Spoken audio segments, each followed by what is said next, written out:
तो आइए जो समय हमें प्राप्त है भगवत कृपा से, समय का लाभ सबसे बड़ा लाभ है दुनिया में। और लाभ तो बाद में भी कमाया जा सकता है, लेकिन एक बार जो समय निकल गया हाथों से वो किसी शर्त में फिर वापस आने वाला नहीं है। समय चूक पुनि का पछतानी, कावरसा जब कृष्ण सुखानी। तो समय का हमें ध्यान रखना चाहिए। भगवान ने हमें बहुत सुंदर समय दिया है, इस प्राप्त समय का हमें सदुपयोग करना चाहिए। सूत जी महाराज विराजमान है, रोमहर्षण सूत जी 88,000 महात्मा विराजमान है तीर्थराज प्रयाग के उस पावन सिंगम में, जहां त्रिवेणी संगम है। ऐसे पवित्र भूमि में, मोक्षदायिनी भूमि में महात्मा लोग गंगा के तट पर बैठ करके त्रिवेणी संगम में भगवान की इस मंगलमयी कथा को श्रवण कर रहे हैं। सज्जनों, गंगा जमुना सरस्वती प्यार का पैगाम है, जहां पे तीनों हिल मिल जाए उसी का संगम नाम। तो जहां गंगा जमुना सरस्वती मिलती है उसे त्रिवेणी कहते हैं। सज्जनों, जिसके मस्तक में भस्म है, देखो इसके जिह्वा पर भगवान का नाम है, जिसके गले में रुद्राक्ष की माला है। तो शास्त्रों में हमारे श्री शिव महापुराण में ही कहा, ये भी त्रिवेणी है, ये भी त्रिवेणी संगम है। विभूतिर्यश्चिनो भालेन अंगे रुद्राक्ष धारणम, नास्ये शिवमयी वाणी तम तत्तेजतमं यथा। जिसके माथे पर भस्म नहीं है, जिनके अंगों में रुद्राक्ष की माला नहीं है, जिसके मुख में भगवान शिव का पावन नाम नहीं है,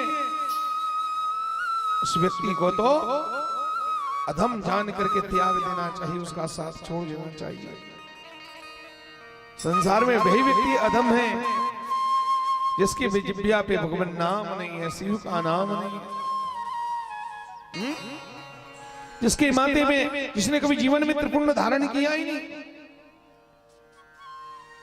जिसके गले में रुद्राक्ष की माला है नहीं, उसे अधम समझना चाहिए।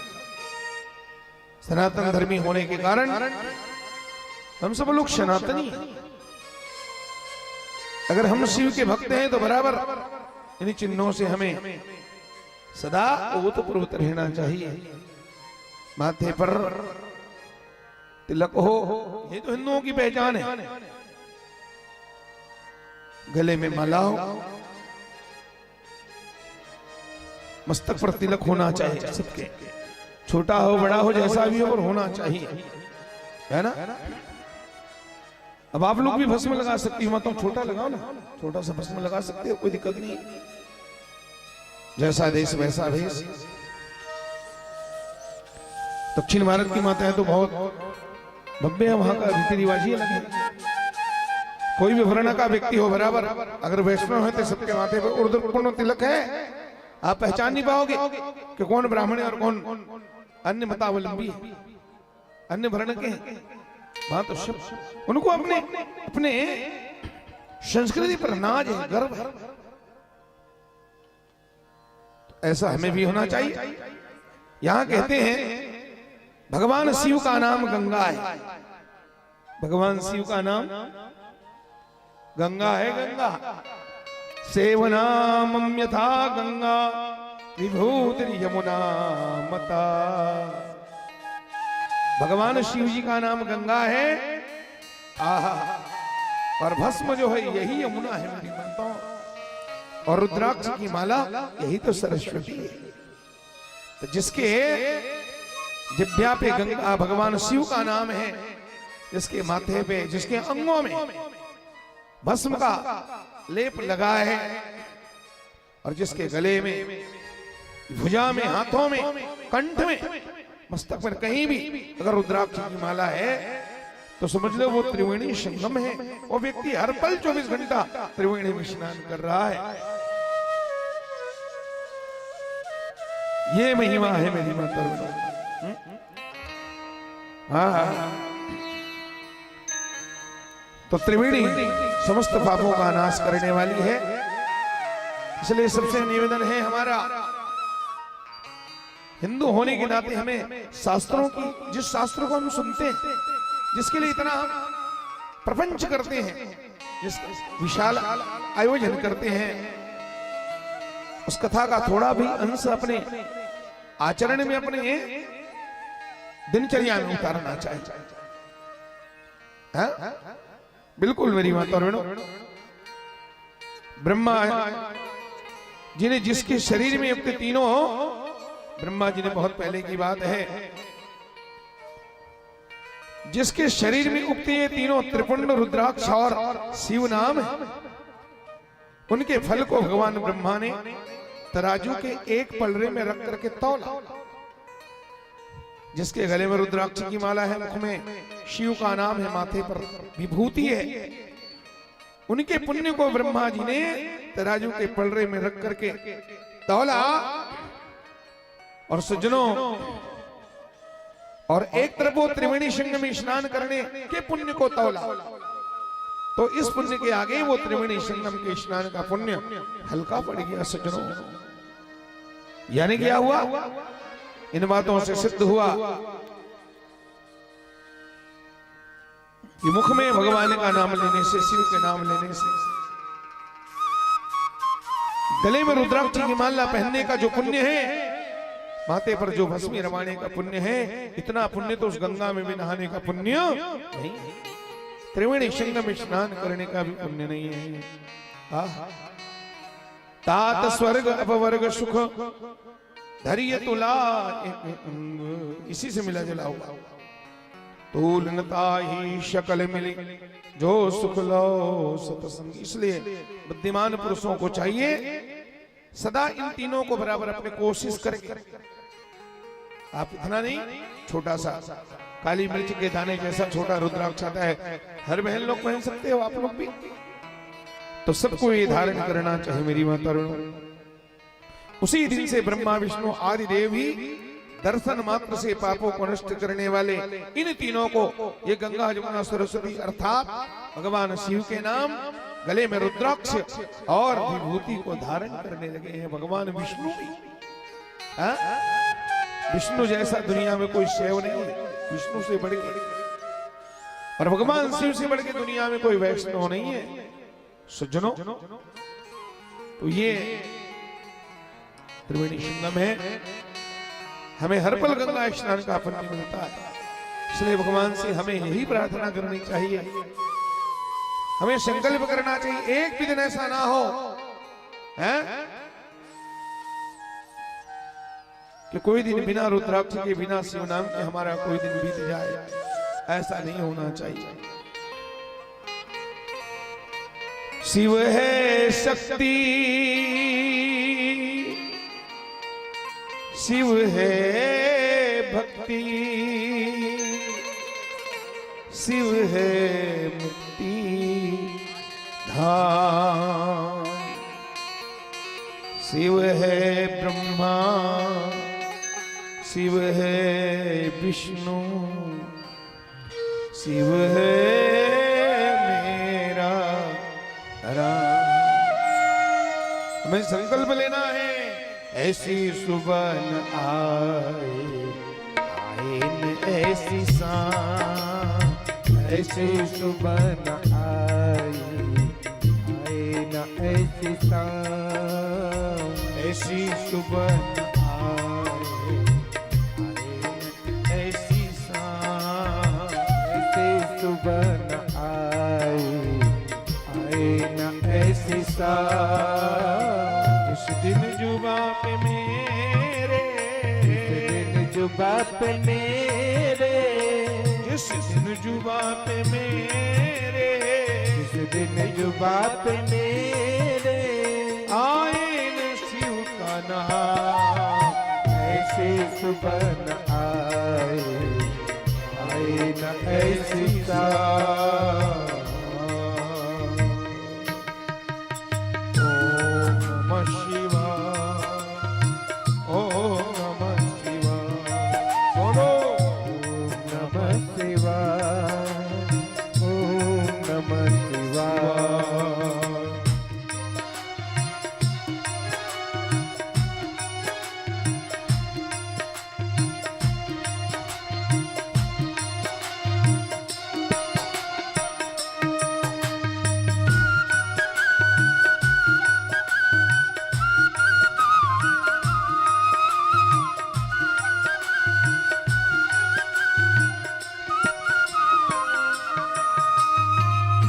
शिवेति नाम दावग्निर्महापातक पर्वता, भस्मी भवन्त्यानाय, सा सत्यम सत्यम न संशय। ओ मन मंदिर में वास है तेरा, तेरी छवि समाई। मन मंदिर में वास है तेरा, तेरे छवि समाई। ओ मन मंदिर में वास है तेरा, तेरी छवि समाई।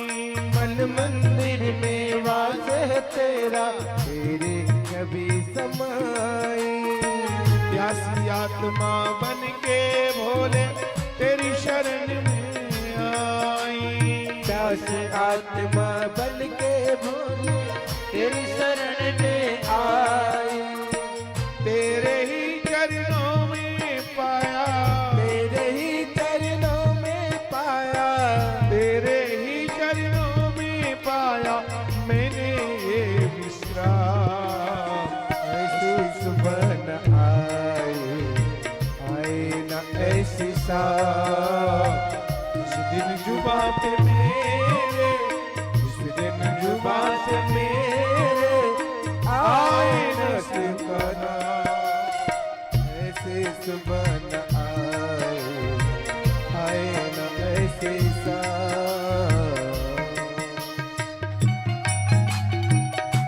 बहुत सुंदर। सवेदिक आत्मा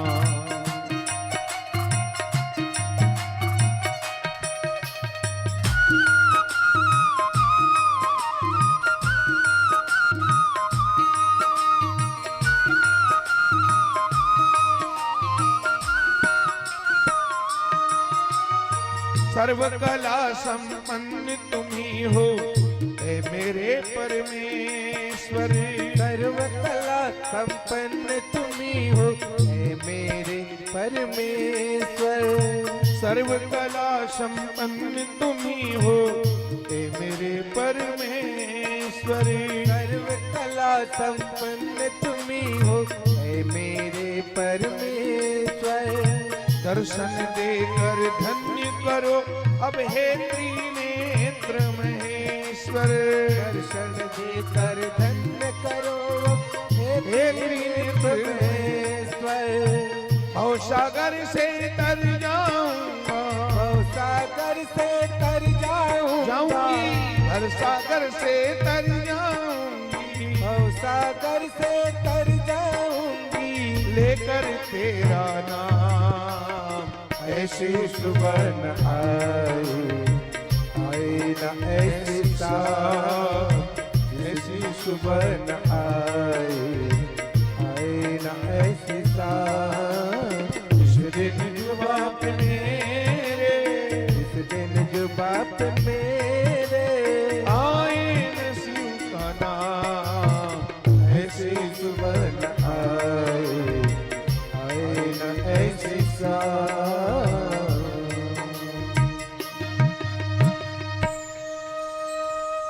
बोलो भक्त वत्सल भगवान की। सूर्य जी महाराज शिव नाम की महिमा का बखान करते कहते हैं, शिवेति नाम दावकनेर महापातक पर्वता। भगवान शंकर की शिव नाम रूपी दावकनी में, भयंकर अग्नि में बड़े बड़े पाप रूपी पर्वत जल करके ऐसे ही नष्ट हो जाते हैं माताओं। सत्यम सत्यम न संशय।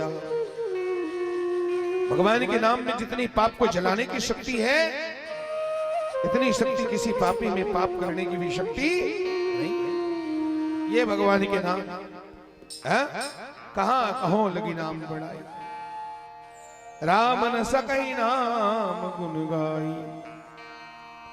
तो ये भगवान के नाम की बड़ी महिमा है। सौनक जी, जो पाप मूलक जो नाना प्रकार के दुख हैं वे एकमात्र शिव नाम से ही नष्ट हो जाते हैं। दूसरे साधनों से संपूर्ण यत्न करने पर भी उतना जल्दी नष्ट नहीं होते जितना जल्दी भगवान नाम से। तेरी माताओं, मन कर्म वचन जनित अघ जाई, सारे पाप नष्ट हो जाते हैं मनसा वाचा कर्मणा। इसलिए भगवान शंकर का नाम, जिनका शिव नाम में विश्वास है, उनके द्वारा आचरित नाना प्रकार के धर्म तत्काल फल देने के लिए उत्सुक हो जाते हैं, जिनको भगवान के नाम पर भरोसा है। इसलिए शिव नाम को नहीं छोड़ना चाहिए। पातकानि विनश्यन्ति यावन्ति शिव नामतः, भीतामन्ति पापानि क्रियन्ते नरैर्मुने। हे महर्षि, हे ऋषियों, भगवान शिव के नाम से जितने पाप नष्ट होते हैं उतने पाप मनुष्य इस धरती में कर ही नहीं सकता। जो बात एक सेकंड मैंने पहले कहा, भगवान के शिव के नाम में जितने पापों का नाश होता है उतना तो कोई पापी सारी उम्र पाप भी नहीं कर सकता। ब्रह्म हत्या जैसे पापों की समस्त अपरिमित राशियां, ब्रह्म हत्या जैसे जैसे बड़े बड़े पाप भगवान शिव नाम लेने से नष्ट हो जाते हैं। जो शिव नाम रूपी नौका पर आरूढ़ होकर के संसार समुद्र को पार करते हैं, उनके जन्म मरण रूप संसार के ये सारे पाप नष्ट हो जाते हैं। भगवान का नाम, यही तो नाम है नाम। इस संसार रूपी सागर को पार होने के लिए भगवान का नाम ही नाव है सज्जनों। हे मुनीश्वरों, जिसने अनेक जन्मों तपस्या की है, सबके मन में वो भाव पैदा नहीं होता, सबके मन में भगवान के नामों की रुचि पैदा नहीं होती है, सबको भगवान की कथा सुनने का मन नहीं बनता। लोग दिन भर समय सांसारिक चर्चा करके बिता देंगे, गपशप मार के बिता देंगे, लेकिन कथा में आने का मन करता नहीं, आए तो असकट लगता है। लेकिन अगर कथा में प्रेम है, कथा सुनने के मन में ललक भाव जगता है, तो समझ लो हमारा पिछले जन्म का पुण्य साथ दे रहा है। हमारे जीवन में पुण्य है कि पाप है, इसको अगर तय करना है, जानना है कि हम पुण्यात्मा हैं कि पापात्मा हैं। जब बार बार वृंदावन जाने का मन करे, बार बार काशी जाने का मन करे, बार बार तीर्थों की धामों की याद आए, बार बार कथा भागवत सुनने का मन करे, तो समझ लो तुम्हारा पुण्य भी जमा है प्यारे। और बार बार पाप में अगर मन जावे तो समझ लो पुण्य है ही नहीं। तो इस तरह से जिनके जन्म जन्मों की तपस्या होती है, उन्हीं को भगवान शिव के नाम में प्रेम जगता है। और जो समस्त पापों का नाश करने वाला है, शिव नाम की बड़ी महिमा गाई। पूर्व काल में महापापी इंद्रधुम नाम के राजा ने भगवान शिव के नाम से उत्तम गति को प्राप्त किया। इसी तरह कोई ब्राह्मणी युवती जो बहुत पाप कर चुकी थी, शुरू में बताया था, चंचुला नाम की ब्राह्मणी कुसंगत में पढ़ करके वो ऐसे अनाचार में डूबी थी, लेकिन किसी ब्राह्मण के मुख से शिव नाम की महिमा, शिव कथा सुन करके वो चंचुला नाम की ब्राह्मणी भी अरे सदगति को प्राप्त हो गई, शिव लोक पहुंच गई और माता भवानी दुर्गा की, अन्नपूर्णा माता की सहेली बन गई, वो निजी सखी बन गई माताओं। तो ये भगवान नाम की महिमा है। अब हम शिव पुराण पढ़ रहे हैं तो यहाँ शिव नाम की महिमा है, भागवत में कृष्ण नाम की महिमा है, रामायण में राम नाम की महिमा है। और सब नाम एक ही है, जग में सुंदर है दो नाम, चाहे कृष्ण कहो या सब उसी के नाम है। सत्यम शिवम सुंदरम सच्चिदानंद।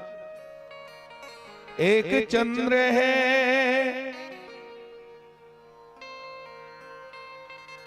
चंद्रमा एक है, सूर्य एक है, धरती माता है,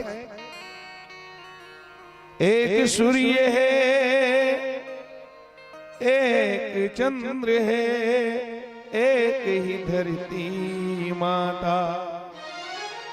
दया करो प्रभु सबके ऊपर, एक हो सबका नाता। राधा मोहन शरणम सत्यम शिवम सुंदरम। भागवत में जिसे सच्चिदानंद कहा गया है, सज्जनों शिव पुराण में वही सत्यम शिवम सुंदरम। नाम में कहीं अंतर नहीं है। जैसे कोई महीना छोटा बड़ा नहीं है, कोई महीना छोटा है क्या? पंडित लोग जब संकल्प कराते हैं ना, तो अघन में कथा पढ़वाओगे ना, अघन का महीना बढ़िया है, तो ब्राह्मण देवता क्या कहेंगे? मासा नाम उत्तमे मासे। तो संकल्प में बोलते हैं मासा नाम, आज का दिन पढ़ेंगे, महीना पढ़ेंगे, पक्ष पढ़ेंगे, तिथि पढ़ेंगे। ओम विष्णु विष्णु विष्णु श्रीमद्भगवतो महापुरुषस्य विष्णुराज्ञया प्रवर्तमानस्य अद्य ब्रह्मणो द्वितीय परार्धे श्री श्वेतवारा कल्पे जम्मूद्वीपे भरतखंडे भारतवर्षे आर्यावर्ते देशांतर्गत देशांतर्गत पुण्य प्रदेशे छत्तीसगढ़ प्रदेशे दुर्ग मंडलांतर्गते सुभाष नगरे, सुभाष नाम नगरे, मासा नाम मासोत्तमे मासे, अगहन मासे, माघ मासे। अगहन का महीना है तो मासा नाम उत्तमे मासे, उत्तम मास है अगहन। और पूस में पढ़ेंगे तो फिर वही पूस में भी कहेंगे मासा नाम उत्तमे मास। तो जैसे कोई महीना छोटा नहीं है, सब उत्तमे मासे हैं, इसी तरह भगवान को कोई भी नाम छोटा नहीं है। सारे नामों में एक ही शक्ति है, चाहे शिव कहो चाहे राम कहो, हैं? दोनों एक ही परमात्मा के नाम है। मेरी माता, दोनों में कहीं अंतर नहीं है। जैसे त्रिगुण ब्रह्मा विष्णु सदाशिव, ये तीनों एका। जब तीनों एक है तो तीनों के नाम भी और तीनों नामों की शक्तियां भी एक है, अलग नहीं है।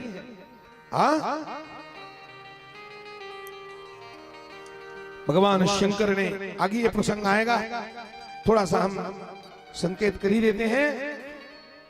भगवान शंकर ने कहा जो शिव और राम में अंतर मानेगा वो घोर नरक में जाएगा, घोर नरक में। को न हो शिव समान प्रिय मोरे, भगवान राम ने रामेश्वर स्थापना में कहा भगवान शिव से बड़ा मैं दुनिया में मेरा कोई अपना आत्मिक प्रेमी नहीं है। जो राम में और शिव में अंतर मानते हैं, उनके नामों में अंतर मानते हैं, वो घोर नरक में जाने वाला है। और भगवान शंकर ने भी कहा, ज्योतिर्लिंग के रूप में जब भगवान शंकर प्रकट हुए, और भगवान नारायण ने सत्य बोला था, ब्रह्मा जी तो झूठ बोले, तो सृष्टि का भार भगवान शिव ने जब अपने वामांग से विष्णु जी को प्रकट किया है, कल करेंगे वो सब प्रसंग कल आएगा। लेकिन हम अभी गा रहे हैं, इतने जल्दी में है, हम इतना उतावलापन हमारे अंदर की हम आज की बढ़िया चीज आपको सुना दें, क्योंकि हमारे कई श्रोता है जो कल आने वाले नहीं है। तो भगवान ब्रह्मा नारायण शिव के वामांग से भगवान विष्णु दाहिनांग से ब्रह्मा प्रकट हुए हैं दोनों। और उस समय हरि को अपना सारी शक्ति भगवान ने प्रदान किया है। ब्रह्मा को शक्ति नहीं मिला, शिव ने सारी शक्ति, यहां तक कि मुक्ति दाता का पद भी दे दिया। मुक्ति देने वाले तो भगवान शंकर है, लेकिन उन्होंने कहा दुनिया में मेरे सिवा और अगर कोई मुक्ति दे सकता है तो सिर्फ नारायण ही दे सकते। मैं सारी अपनी शक्ति, सारा पावर भगवान नारायण में समाहित करता हूं। हरि और हर में तन भी अंतर नहीं है। जो हरि का दास है वो मेरा प्रिय है, और जो शिव का दास है वो हरि का प्रिय है। हरि हर में तनिक भी अंतर नहीं मानना, तो दोनों में अंतर नहीं, दोनों के नाम में चाहे राम कहो चाहे शिव कहो सब बराबर है। और विष्णु का भक्त होकर के, वैष्णव होकर के, रामकृष्ण का भक्त होकर के अगर वो शिव अथवा शिव भक्तों की निंदा करता है, अथवा जो विश्व भगवान शंकर का भक्त होकर के अगर वो रामकृष्ण अथवा विष्णु की निंदा करता है, तो ये भयंकर बड़ा अपराध है मेरी माताओं। है अभी कार्तिक में कुछ दिन पहले एक चतुर्दशी आया था। कार्तिक में शुक्ल पक्ष में जो चतुर्दशी पड़ती है उसे कौन सा चतुर्दशी कहते हैं? वो वैकुंठ चतुर्दशी। उस दिन हरि से मिलने के लिए हर स्वयं चल के जाते हैं। कैलाश से भगवान देवादिदेव महादेव नंदी में सवार होकर के हरि से मिलने के लिए हर जाते हैं, और हरि भी अपनी शेष सैया से दौड़ करके उठ करके भगवान हर को गले लगाते हैं। वो वैकुंठ चतुर्दशी का जो दिन है मेरी माताओं, तिथि है ना, हरिहर मिलन का दिन है। उस दिन भगवान नारायण भगवान शंकर को अपना सारी शक्ति प्रदान कर देते हैं। सृष्टि को पालने की सारी शक्ति भगवान नारायण हर को प्रदान करते हैं। और शिव पुराण में हर भगवान शंकर अपनी सारी शक्ति हरि को प्रदान कर देते हैं। हरि हर में तनिक भी अंतर है। वो हरि ही तो गिरधारी है, तो हरि गिरधारी है तो हर तो त्रिपुरारी है ना। एक गिरधारी है तो दूसरा त्रिपुरारी है। अंतर क्या है? तो बिल्कुल अंतर नहीं। अब यहां शिव पुराण की महिमा है, इसलिए शिव नाम की महिमा है। और शिव नाम लेने से, शिव शिव कहने से क्या हो जाएगा? कई लोग ऐसे ही बोल देते हैं बिल्कुल सहज ढंग से, अरे नाम लेने से पेट भर जाएगा, सब कुछ मिलेगा, धर्म अर्थ काम और मोक्ष। नाम लेने से कई लोग बोलते हैं कि भगवान के नाम लेने से क्या होगा? अरे क्या नहीं होता, बड़े बड़े काम हो जाते हैं।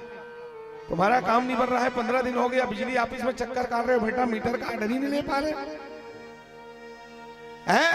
तुम हैरान हो जाते हो अपना काम कराने के लिए। तो फिर हैरान होकर के किसी अच्छे नेता के पास जाते हो। अब तो नेताजी से ही काम बनेगा।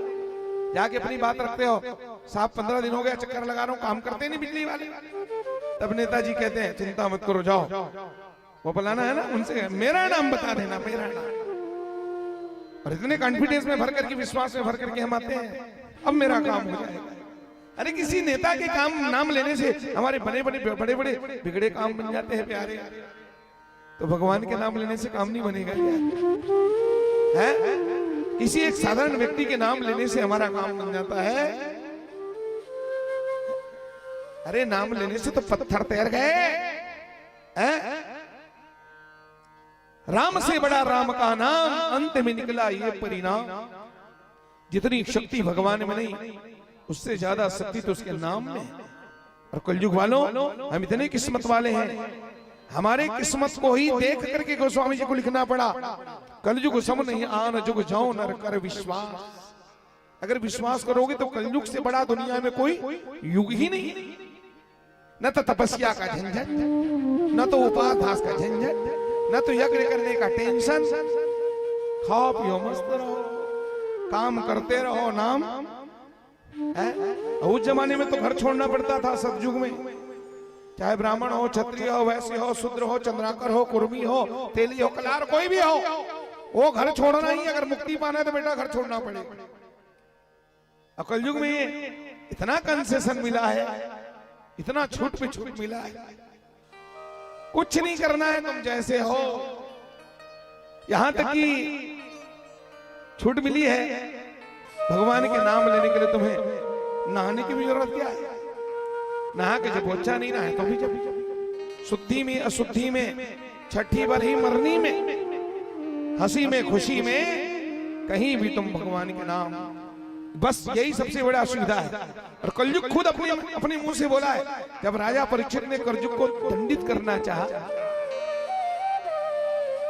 कलयुग को जब मारना चाहा, राजा परीक्षित ने चरणों में गिर करके बोले, महाराज आपको केवल मेरी बुराई दिख रही ना, मेरा दोषी दोष दिखता है आपको, लेकिन जो गुण मेरे अंदर है महाराज, वो तो सतयुग त्रेता द्वापर में भी नहीं है। राजा परीक्षित ने बोले, क्या गुण है तेरे अंदर, तू ही बता। तू तो दुर्गुणों का भंडार है रे कलयुग। तूने धर्म रूप भगवान वृषभ रूप धर्म को सताया है, गौरूप धारिणी पृथ्वी को रुलाया है, मार डालूंगा मैं तुझे। तू कहता है कि मेरे अंदर बहुत बड़ा गुण है, तू तो दुर्गुणों का भंडार है, जहां जाएगा गंदगी फैलाएगा। तो कलयुग कहता है महाराज आपको केवल मेरे दुर्गुण ही दिखाई दे रहे हैं, मेरे अंदर की अच्छाई आपको नहीं दिखाई देती ना? राजा परीक्षित ने कहा क्या अच्छाई तू ही बता। कलयुग बोले महाराज कृते अध्वायते विष्णु त्रेतायाम यजतो मखै द्वापरे परिचर्याया कलो तदहरि कीर्तना। ये मेरी विशेषता है। सतयुग सब जोगी विज्ञानी कर हरि ध्यान तरहि भव प्राणी। ये कलयुग है, सतयुग का कानून है। सतयुग सब जोगी विज्ञानी कर हरि ध्यान तरहि भव प्राणी। त्रेता विविध यज्ञ नर करहि और प्रभु ही समर्पी कर्म भव तरहि। और यज्ञ प्रधान युग है त्रेता। सतयुग तपस्या प्रधान युग है। द्वापर पूजा प्रधान। द्वापर करी रघुपति पद पूजा नर भव तरहि उपाय न दूजा। लेकिन कलयुग कलयुग केवल नाम आधार। कलयुग केवल नाम आधार। कलयुग केवल नाम आधार। सुमेरे सुमेरे नर उतरे पारा। सुमेरे सुमेरे नर उतरे एक कलयुग के एक विशेष गुण है। कलयुग केवल नाम आधारा है और कलयुग केवल हरि गुण गाहा। भगवान की कथा सुन। तो कलयुग कहता है महाराज ये तो मेरे गुण हैं, एक विशेष गुण और है मेरे अंदर। बोले क्या गुण है? बोले कलि कर एक पुनीत प्रतापा। सबसे बड़ा प्रताप मेरा ये है कि मानस पुण्य होए नहीं पापा। कलयुग में महाराज मनसा पुण्य तो मिलता है लेकिन मनसा पाप नहीं लगता है। मतलब कलयुग ने कहा सरल करके बताओ, कलयुग में मन से अगर पुण्य करोगे, मन में सोच सोच के पुण्य करोगे उसका फल तो मिलता है।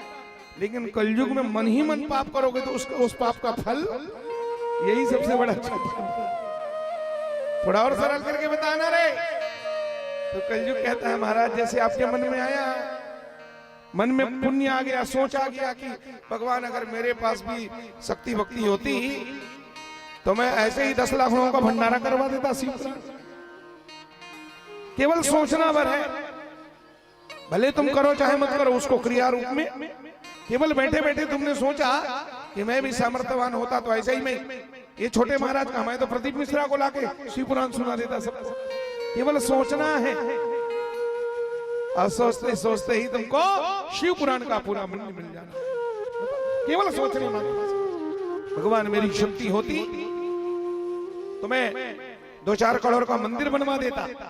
भले तुम एक ईंट मत लगाओ, बैठे बैठे तुम्हें करोड़ों के मंदिर बनाने का पुण्य मिल जाता है।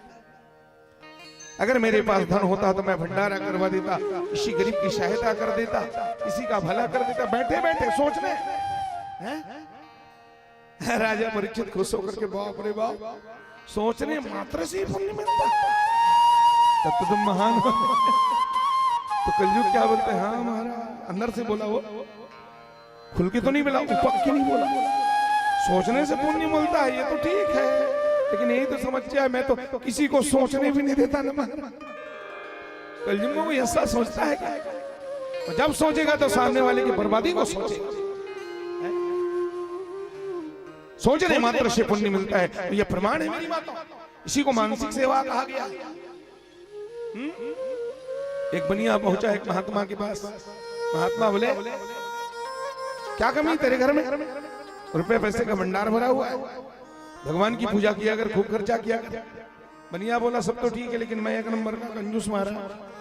1 रुपया अगर कहीं मेरे हाथ से निकल तो प्राण निकल जाता है, बीपी हाई हो जाता है मेरा।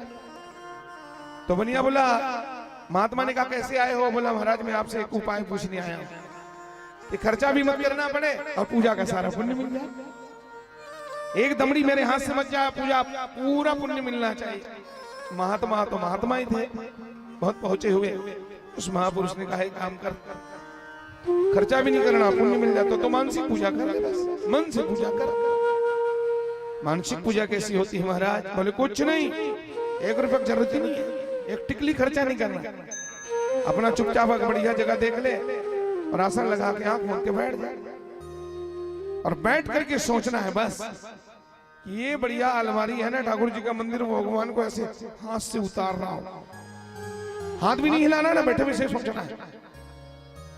तो भगवान को बढ़िया से उतार लो आसन से, सुंदर चांदी की थाली में भगवान को रखो। अब एक हाथ में घंटी पकड़ लो, बढ़िया घंटी बजा बजा के जोरदार गुनगुने पानी में, आजकल ठंडा दिन चल रहा है ना, तो नवंबर दिसंबर में थोड़ा गुनगुना पानी में भगवान को नहलाना चाहिए। बढ़िया नहलाओ कस के, और थोड़ा सा वहीं पर बगल में 1 गिलास दूध भी रख लो, उसमें केसर मिला दो पीला पीला, और केसर मिश्रित बढ़िया दूध से भगवान को स्नान कराओ जोरदार। गंगा जल में नहलाओ, केवड़ा जल में नहलाओ, थोड़ा गुलाब जल छोड़ दो भगवान के ऊपर में, खुशबू से तरबतर कर दो भगवान को। नहा लिए ना तो शुद्ध स्नान करा के बढ़िया मखमल के कपड़ा से भगवान को बढ़िया पोंछा पांचा लगाओ। उसके बाद भगवान को कोपिन पहना दो और बढ़िया सा साल स्वेटर पहना करके भगवान को बढ़िया जरीदार कपड़ा पहना के रख दो, माथे पर तिलक लगाओ, मुकुट पहना दो भगवान को। अब फूल चढ़ाना है तो बढ़िया बढ़िया एकदम महंगा महंगा स्पेशल वाला गुलाब, कुछ गुलाबी, कुछ पीला, कुछ नीला, कुछ सफेद कलर के बढ़िया गुलाब फूल, केवड़ा का फूल ला ला करके भगवान को चढ़ाओ। और बढ़िया अच्छा खुशबूदार महंगा वाला अगरबत्ती चाहे एकदम महंगा, जितना ला सको, लाना नहीं है, खर्चा करना नहीं है, बढ़िया महंगा वाला अगरबत्ती जलाओ भगवान को, बढ़िया इत्र छोड़ दो भगवान को जोरदार, हो गया। उसके बाद भगवान को फिर जोरदार चांदी के प्लेट में भोग लगाओ, जो मन करे। अलग अलग दिन अलग अलग, आज भगवान को काजू कतली होती है, शाम के समय रसमलाई भोग लगा दिए भगवान को, ये सब करो बढ़िया, ऐसे ही सब करना है तुम्हें। फिर पुष्पांजलि करके दंडवत प्रणाम करो भगवान को, प्रणाम करके कान वान पकड़ लो बढ़िया, मन ही मन करना, कुछ नहीं, हाथ पाँव नहीं हिलाना है, और छबे याचना करके फिर आंखें खोलो, होगी पूजा। 10-15 मिनट का काम है, अब पूजा का फल देखो, सोचना है बेटा। वो बनिया का वो मानसिक पूजा सिद्ध हो गया माता। 15 महीने दिन तो थोड़ा दिमाग इधर उधर होता था, आंख बंद करे तो मन इधर उधर भटकता था, लेकिन 1-8 महीने में वो प्रैक्टिस हो गया, बस आंखें मुंदे और फट भगवान नजर आए उसको। अब भगवान को उतार लिया, घंटी बजा बजा के जोर और पूजा पाठ करे, एक से एक बदल बदल के कपड़ा पहना है, टोपी पहना है, और उसके बाद भगवान को आसन पर रख दे, तिलक लगाए, बढ़िया भोग लगाए, अगरबत्ती जलाए, फूल चढ़ाए, एक से 15-20 मिनट का काम होता तो उसका आदत बन गया था। तो रोज बदल बदल के भोग लगाना था उसको। तो एक दिन भोग लगाया वो दूध का, अब ऐसे दूध नहीं है, एकदम गाढ़ा रस मलाईदार दूध। अब वो भोग लगी दाई, चांदी की गिलास में भोग लगी, तो दूध में तो शक्कर डालना पड़ता है ना, तो बनिया गाकर बैठे बैठे दूध तो रख लिया भगवान के पास, शक्कर लाया वो किचन में की, और किचन में जाके वहां से शक्कर का डिब्बा लाया और ऐसे ढक्कन खोल के वो शक्कर डाल रहा था गिलास, और जैसे शक्कर डाल रहा था चम्मच नहीं रीता है, शक्कर भाकरा ले ज्यादा गिर गई, लाच गिर गया बड़ा कन शक्कर, और जैसे गिरी बनिया के धड़कन बढ़ गए, भगवान मार गए अपनी बात। एक पाव दूध में यहां आकर शक्कर गिर गए, तब तो मैं तो गए। तो बनिया का अगर जान तो कंजूस तो है, और फिर किचन में चल रही सुता तो रोहल चम्मच धर के नाम के हर के निकाला थी चक्कर, ज्यादा गिर गई। और जैसे वो शक्कर चम्मच डाल के शक्कर निकाल रहा था, जैसे ही शक्कर निकाल रहा था मेरी माता, उसी समय भगवान साक्षात प्रकट हो गए ठाकुर जी, और बनिया के हाथ को पकड़ लिए। बोलो बनिया के हाथ को जम के भगवान पकड़े, बोले बेईमान, 1 रुपया खर्चा नहीं, क्या कर रहे हो? धमकाए भगवान बालकृष्ण, कंजूस, क्या कर रहे हैं? बनिया बोले महाराज जो शक्कर ज्यादा गिर गया था, थोड़ा निकाल रहा था। भगवान कहते तो बाप के घर ले ला रहे, 1 रुपया खर्चा नहीं करना हो और शक्कर ला निकाला, ज्यादा गिर गया तो बाप के कहा जाते बनिया भगवान के चरणों में गिर पड़ा, कान पकड़ के रोने लगा।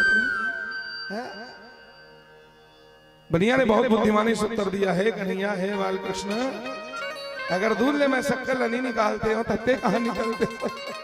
आप कहां प्रकट होते ना। यह है मानसिक पूजा, है ना, करके देखना सिद्ध हो सकता।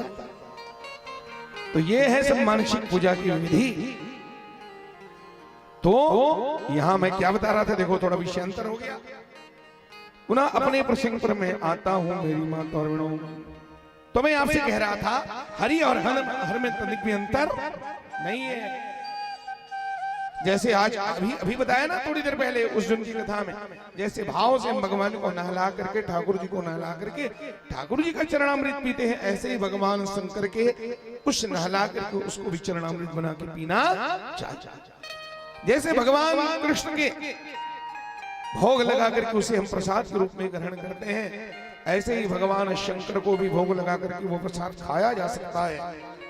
शिवलिंग में जो चढ़ा वो ग्राह्य नहीं है, उसमें भगवान के गण चंड का अधिकार है। शिवलिंग को दूर से ही दिखाना चाहिए प्रसाद, और दूर से दिखा करके नीचे रख देना चाहिए। तो भाव ये है कि जे ही पर कृपा न करहि पुरारी, सोन पाव मुनि भगति हमारी। ये प्रसंग सामने आने वाला है नारद मोह में। भगवान विष्णु ने कहा जिस पर भगवान शिव की कृपा नहीं होती वो हमारी भक्ति को नहीं प्राप्त कर सकता। भगवान और शिव कहते हैं जो मेरा भक्त होकर के मेरे विष्णु भक्तों का, विष्णु भगवान की जो निंदा करता है तो घोर नरक में जाता है। भगवान में तनिक भी अंतर नहीं, हरि हर दोनों बराबर हैं सज्जनों। इसलिए चाहे राम नाम लो, चाहे कृष्ण नाम लो, चाहे शिव नाम लो, ठीक है, जिसमें मन लगे भाव से सबका नाम ले, भगवान का बराबर नाम लेना चाहिए।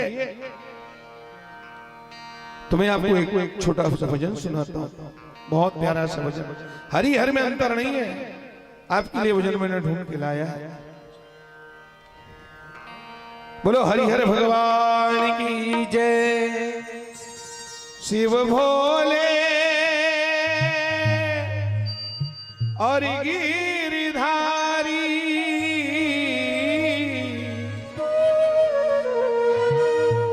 दोनों हैं जगहितकारी।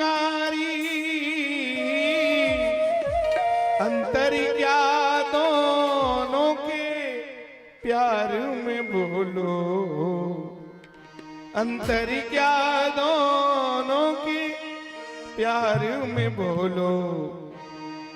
एक भव से उपारे एक पार लगाए, एक भव से उबारे एक पार लगाए।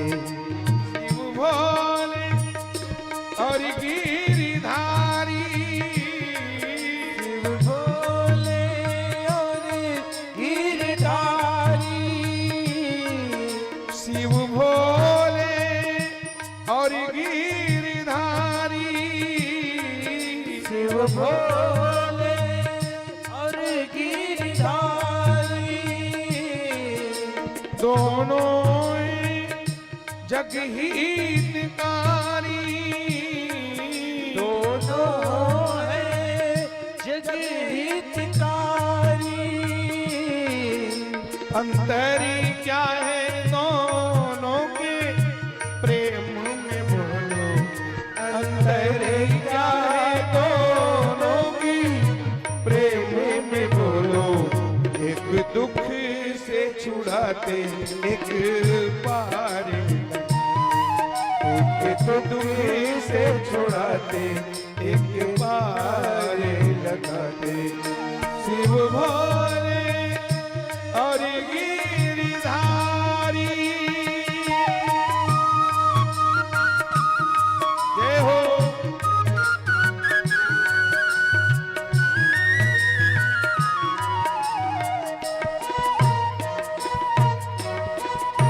मोहन तो मधुबन में मिलते, काशी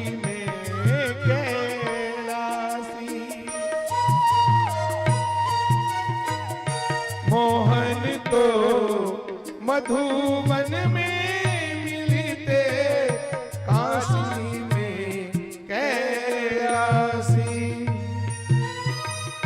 अधम उदाहरण कहलाते हैं, ये घट घट के वासी। अधम उदाहरण कहलाते शिव है घट के वासी। एक पहने पीतांबर, एक पहने हैं पीतांबर, एक पहने बाघंबर, एक पहने हैं बाघंबर। अंतर क्या है दोनों की, प्रेम में बोलो। अंतर क्या है दोनों के, प्यार में बोलो। एक दुख से उबारे, एक पार लगावे। एक दुख से उबारे, एक पारे लगाए। शिव भोले हरि गिरधारी।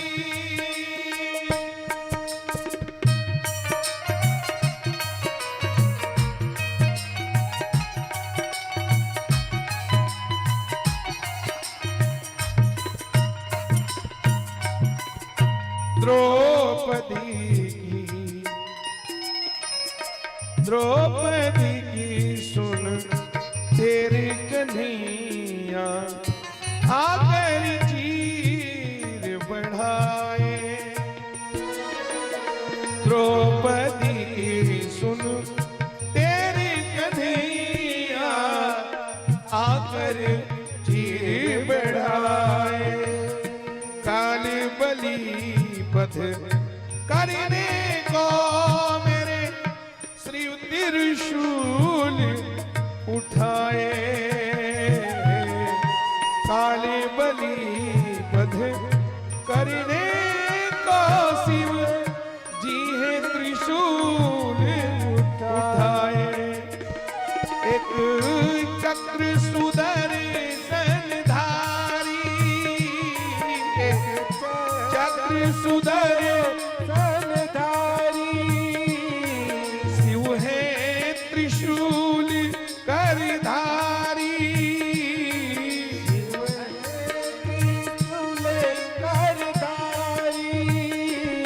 एक चक्र सुदर्शन धारी, एक भोले है भंडारी।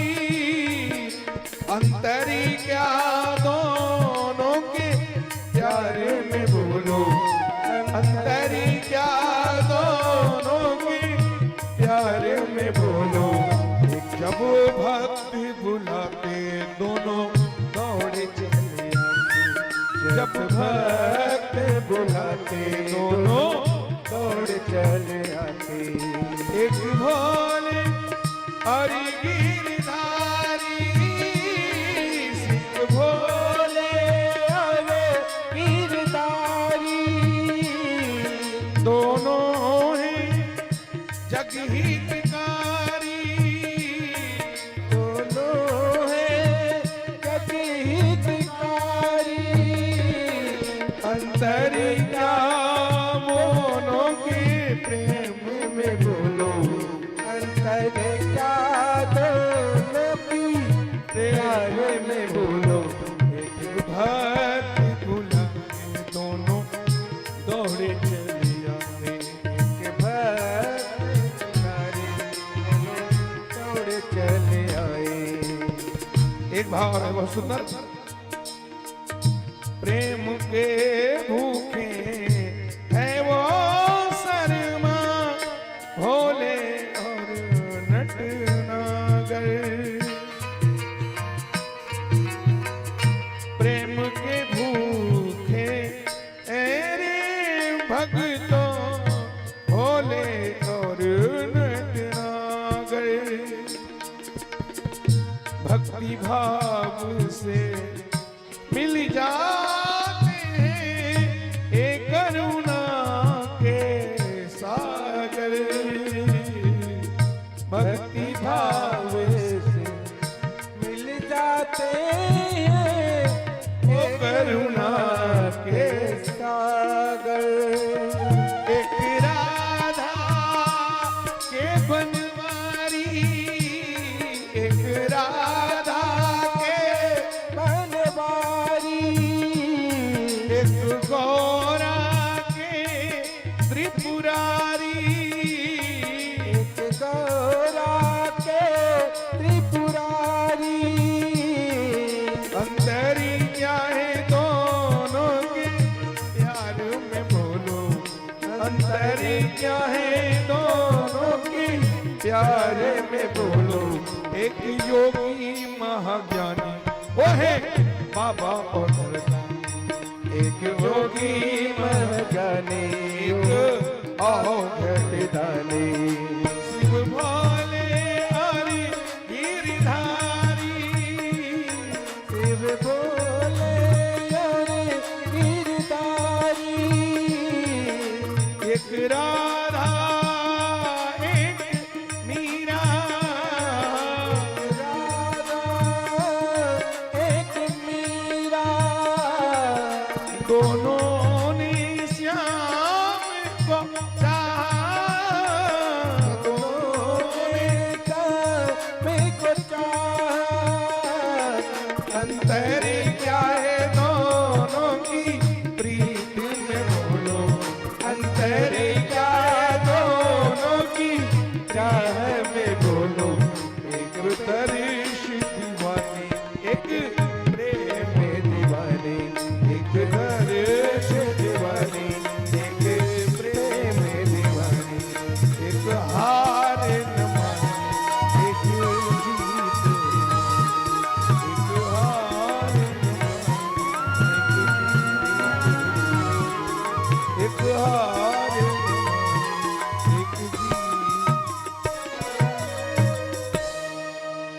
बोलो भक्त वत्सल भगवान की जय, बोलो हरिहर भगवान की जय। नमः पार्वती पतये हर हर महादेव। इस तरह से भगवान की ये मंगलमय चरित्र है जो कानों को परम शांति अमृत के समान। ये अमृत से कम है क्या? बोलो सज्जनों, भगवान की कथा ही अमृत है। बोले पीना है पिबत भागवतम। बोले कब तक पीना है? बोले जब तक जीना है तब तक। घाव को सीना पड़ेगा, घाव को सीना पड़ेगा और जहर को पीना पड़ेगा। जिंदगी है तो बड़ी मुश्किल, फिर भी जीना पड़ेगा और जब तक जीना पड़ेगा तब तक भगवान की मंगल में कथा अमृत को पीना पड़ेगा।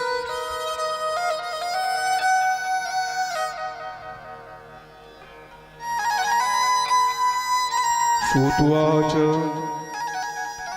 विविधं भस्म संप्रोक्तं सर्वं मंगलप्रदम् तत्प्रकारमहं यक्षे सावधानतया शृणु। सूत जी महाराज वर्णन करते हैं ऋषियों, भस्म जो है भगवान शंकर का वो संपूर्ण मंगलों को देने वाला और उत्तम है। भस्म के दो भेद बताए गए हैं। सूत जी महाराज कहते हैं मैं उसका वर्णन करता हूं। एक को महाभस्म कहते हैं, एक को महाभस्म जानना चाहिए और दूसरे को स्वल्प भस्म।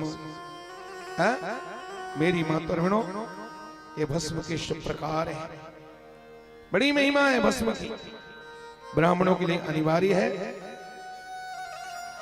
बिना भस्म के किया गया पूजन का कोई फल मिलता नहीं है। हमारे पास भस्म नहीं है, चंदन है, तो चंदन और भस्म को मिला करके, चंदन में थोड़ा भस्म और भस्म में थोड़ा चंदन मिला करके और मिश्रण करके भगवान पर लगाना चाहिए। और जो बचता है वो प्रसाद है, उसको प्रसाद के भाव से लगाना चाहिए। मेरी मातृगणों, भस्म धारण करने वाले व्यक्ति विशेष रूप से अगर स्त्री की हत्या कर चुका है, अथवा गाय की हत्या कर चुका है, अथवा किसी वीर की हत्या कर चुका है, अश्व की हत्या कर चुका है, तो ऐसे भयंकर भयंकर पापों से भस्म लगाने वाला पापों से मुक्त हो जाता है।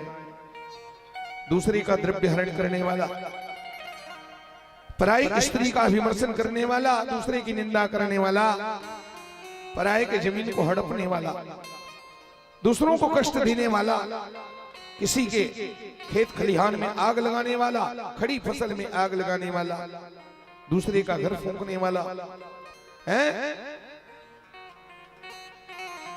भयंकर से भयंकर पापी।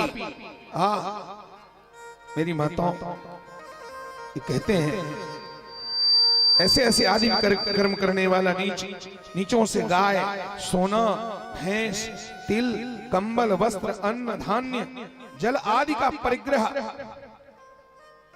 खरीदने वाला दास, दास कहते हैं मछुआरा को, वेश्या, मतंगी यानी चांडाली, शूद्रा नाचने वाली नटी, रजस्वला, कन्या और विधवा, अगर इनसे जो कोई मैथुन, मांस, चर्म, रस अथवा नमक का विक्रय है और अस्पष्ट बात करता है, असत्य गवाही देने वाला, इस प्रकार से असंख्य विभिन्न प्रकार के पापों से पचा हुआ व्यक्ति भी अगर त्रिपुंड धारण कर लेता है तो तत्काल नष्ट हो जाता है। मेरी माताओं, भगवान शिव के द्रव्य का अपहरण, शिव मंदिर में जाकर के चोरी करने वाला, भगवान के मंदिर का कोई भी सामान चुराने वाला, जहां कहीं भी शिव की निंदा करने वाला और शिव भक्तों की निंदा करने वाला व्यक्ति, सज्जनों कहते हैं वो प्रायश्चित करने पर भी शुद्ध नहीं होता, लेकिन अगर उसने रुद्राक्ष धारण कर लिया, माथे पर त्रिपुंड धारण कर लिया, तो चंडाल से चंडाल क्यों न हो वो भी और शिव की तरफ पूज्यमान हो जाता है, परम पूजनीय होता है। चंडाल हम लोग बोलते हैं ना बात बात में चंडाल चंडाल, चंडाल किसको कहते हैं मालूम है? कुत्ते के मांस को खाने वाला चंडाल कहलाता है। मेरी माता, तो ऐसे चंडालों का भी जो मस्तक पर त्रिपुंड धारण करता है,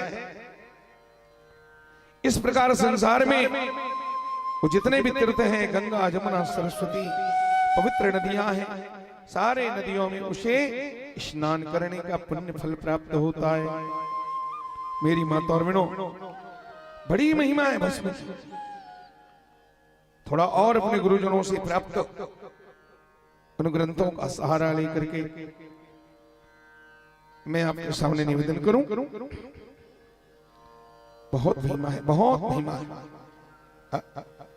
सज्जनों, मेरी माता और बहनों, भस्म के शब्द की परिभाषा क्या है? बहुत महिमा है, मतलब बहुत गंभीर अर्थ है।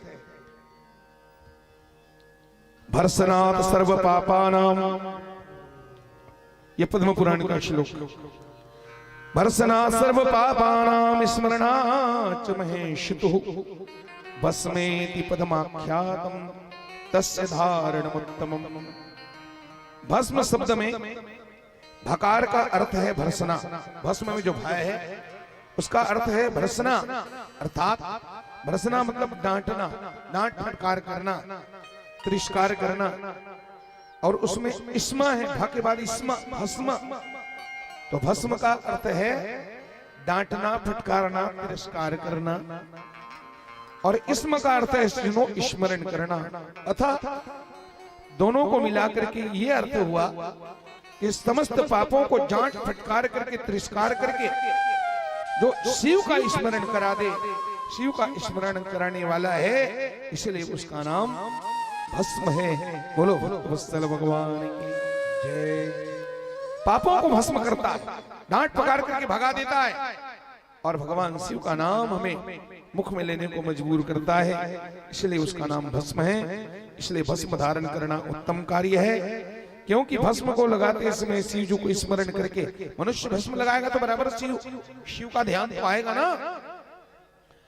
तो भस्म लगाते समय शिव को स्मरण करके या शिव जी के मंत्र नमः शिवाय को स्मरण करके मनुष्य और भस्म लगाता है। मेरी माताओं, तो भस्म लगाते लगाते उसके मुंह से भगवान का नाम भी निकलता है, वो हमें शिव नाम लेने को भस्म मजबूर कर देता है।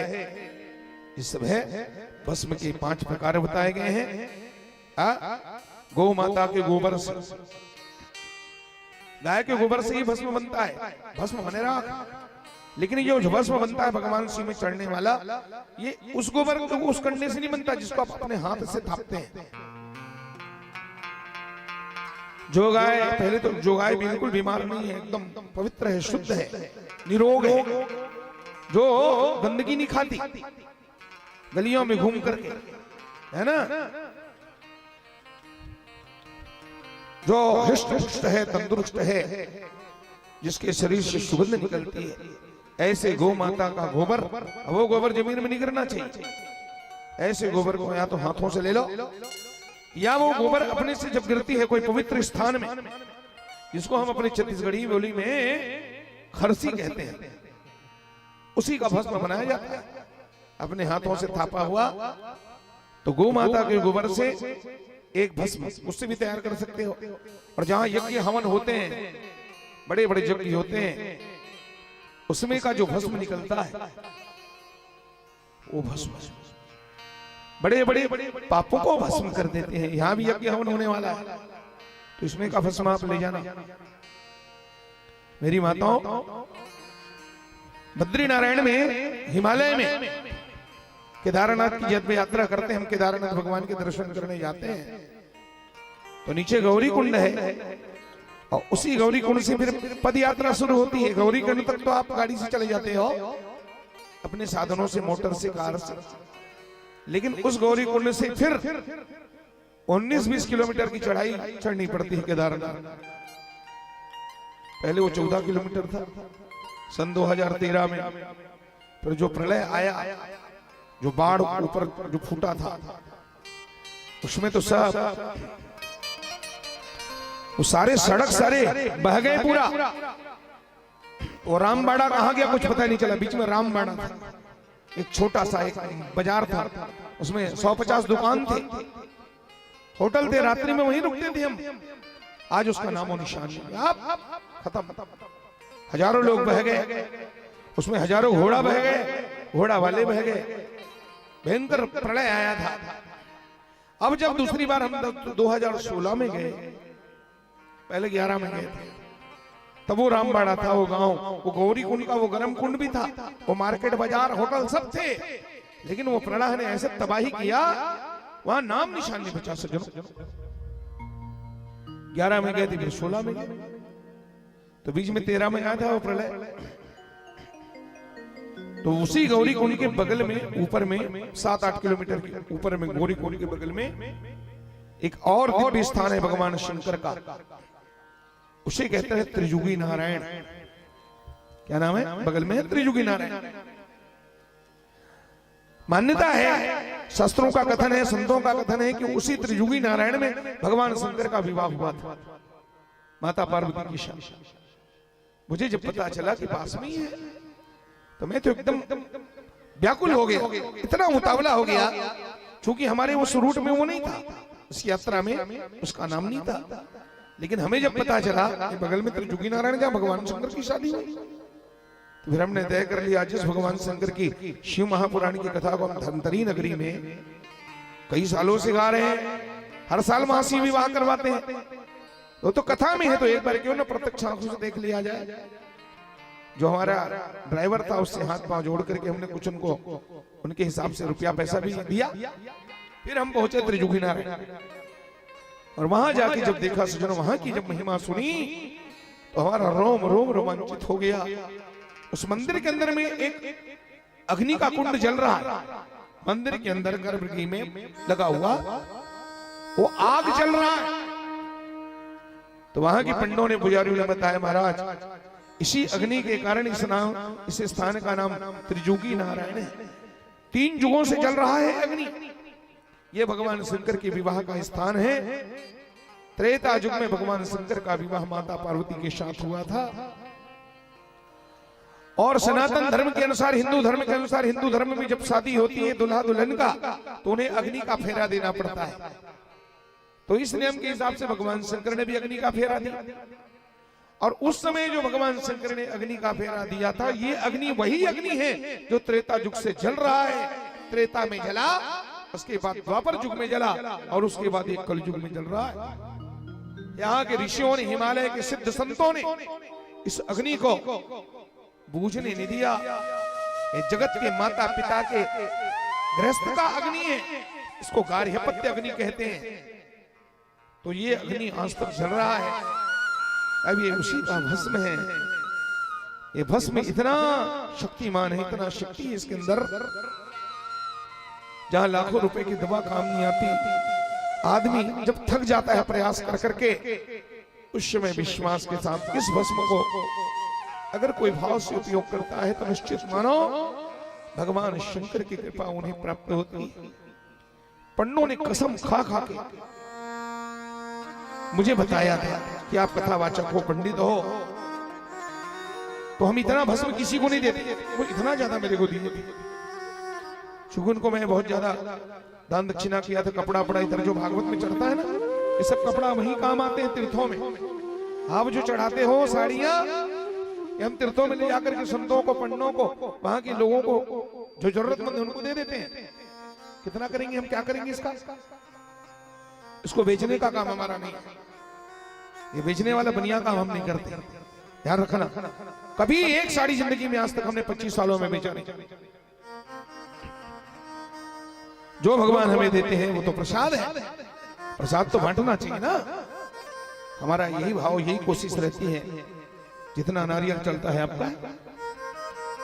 अभी हम लोग जगन्नाथ गए थे, श्रावण के पश्चात सावन हुआ तो 70 माताएं मेरे साथ में थी। धमतरी नगरी के 70 माता, हम वहां 50 साड़ी ले गए थे। पंडों को सब दिया है, सब लोग आशीर्वाद देते हैं हमें। तो वहां त्रियुगी नारायण में मैंने पंडों को दान दक्षिणा के आपको कपड़ा दिया, खुश हो गए बेचारे। वो बोले महाराज हम किसी को इतना भस्म नहीं देते, इतना कीमती है। चूंकि आप कथावाचक हो तो आपने हमें प्रसन्न किया है, संतुष्ट किया है, तो चलो इतना भस्म दिया। और बताए थे मेरे को कि जहां दवा काम नहीं आती वहां ये भस्म काम आता है। भरोसा रख करके इसको खिलाना पिलाना चाहिए। अब बात आई और गई। वहां हुआ दान दक्षिणा हुआ, फिर दर्शन करने केदारनाथ चले गए। वहां से लौटे 2-4 दिन ऋषिकेश और हरिद्वार में 8-10 दिन 15 दिन के बाद जब हम वहां से लौटने लगे, मेरी माता, हरिद्वार से हमने ट्रेन पकड़ा और जिस ट्रेन में हमारा रिजर्वेशन हुआ था उसमें एक घटना घटी। उसी बोगी में जिस पर हम बैठे थे उसमें एक मजदूर बैठा था। वो छत्तीसगढ़ का मजदूर है। वो गया था उधर काम करने, लोग जाते हैं 4-6 महीना के लिए गरीब लोग।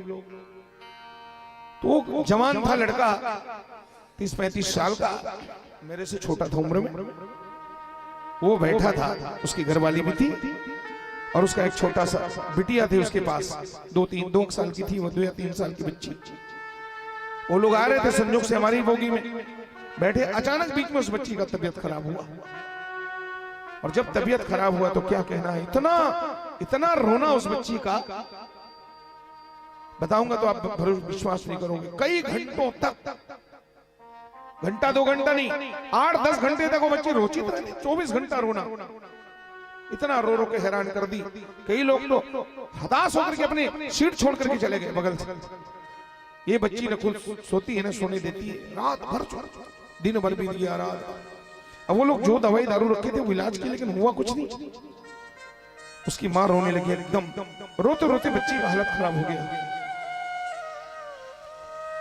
वो आदमी भी एकदम हैरान हो चुका था, निराशा से भरा उसका मन।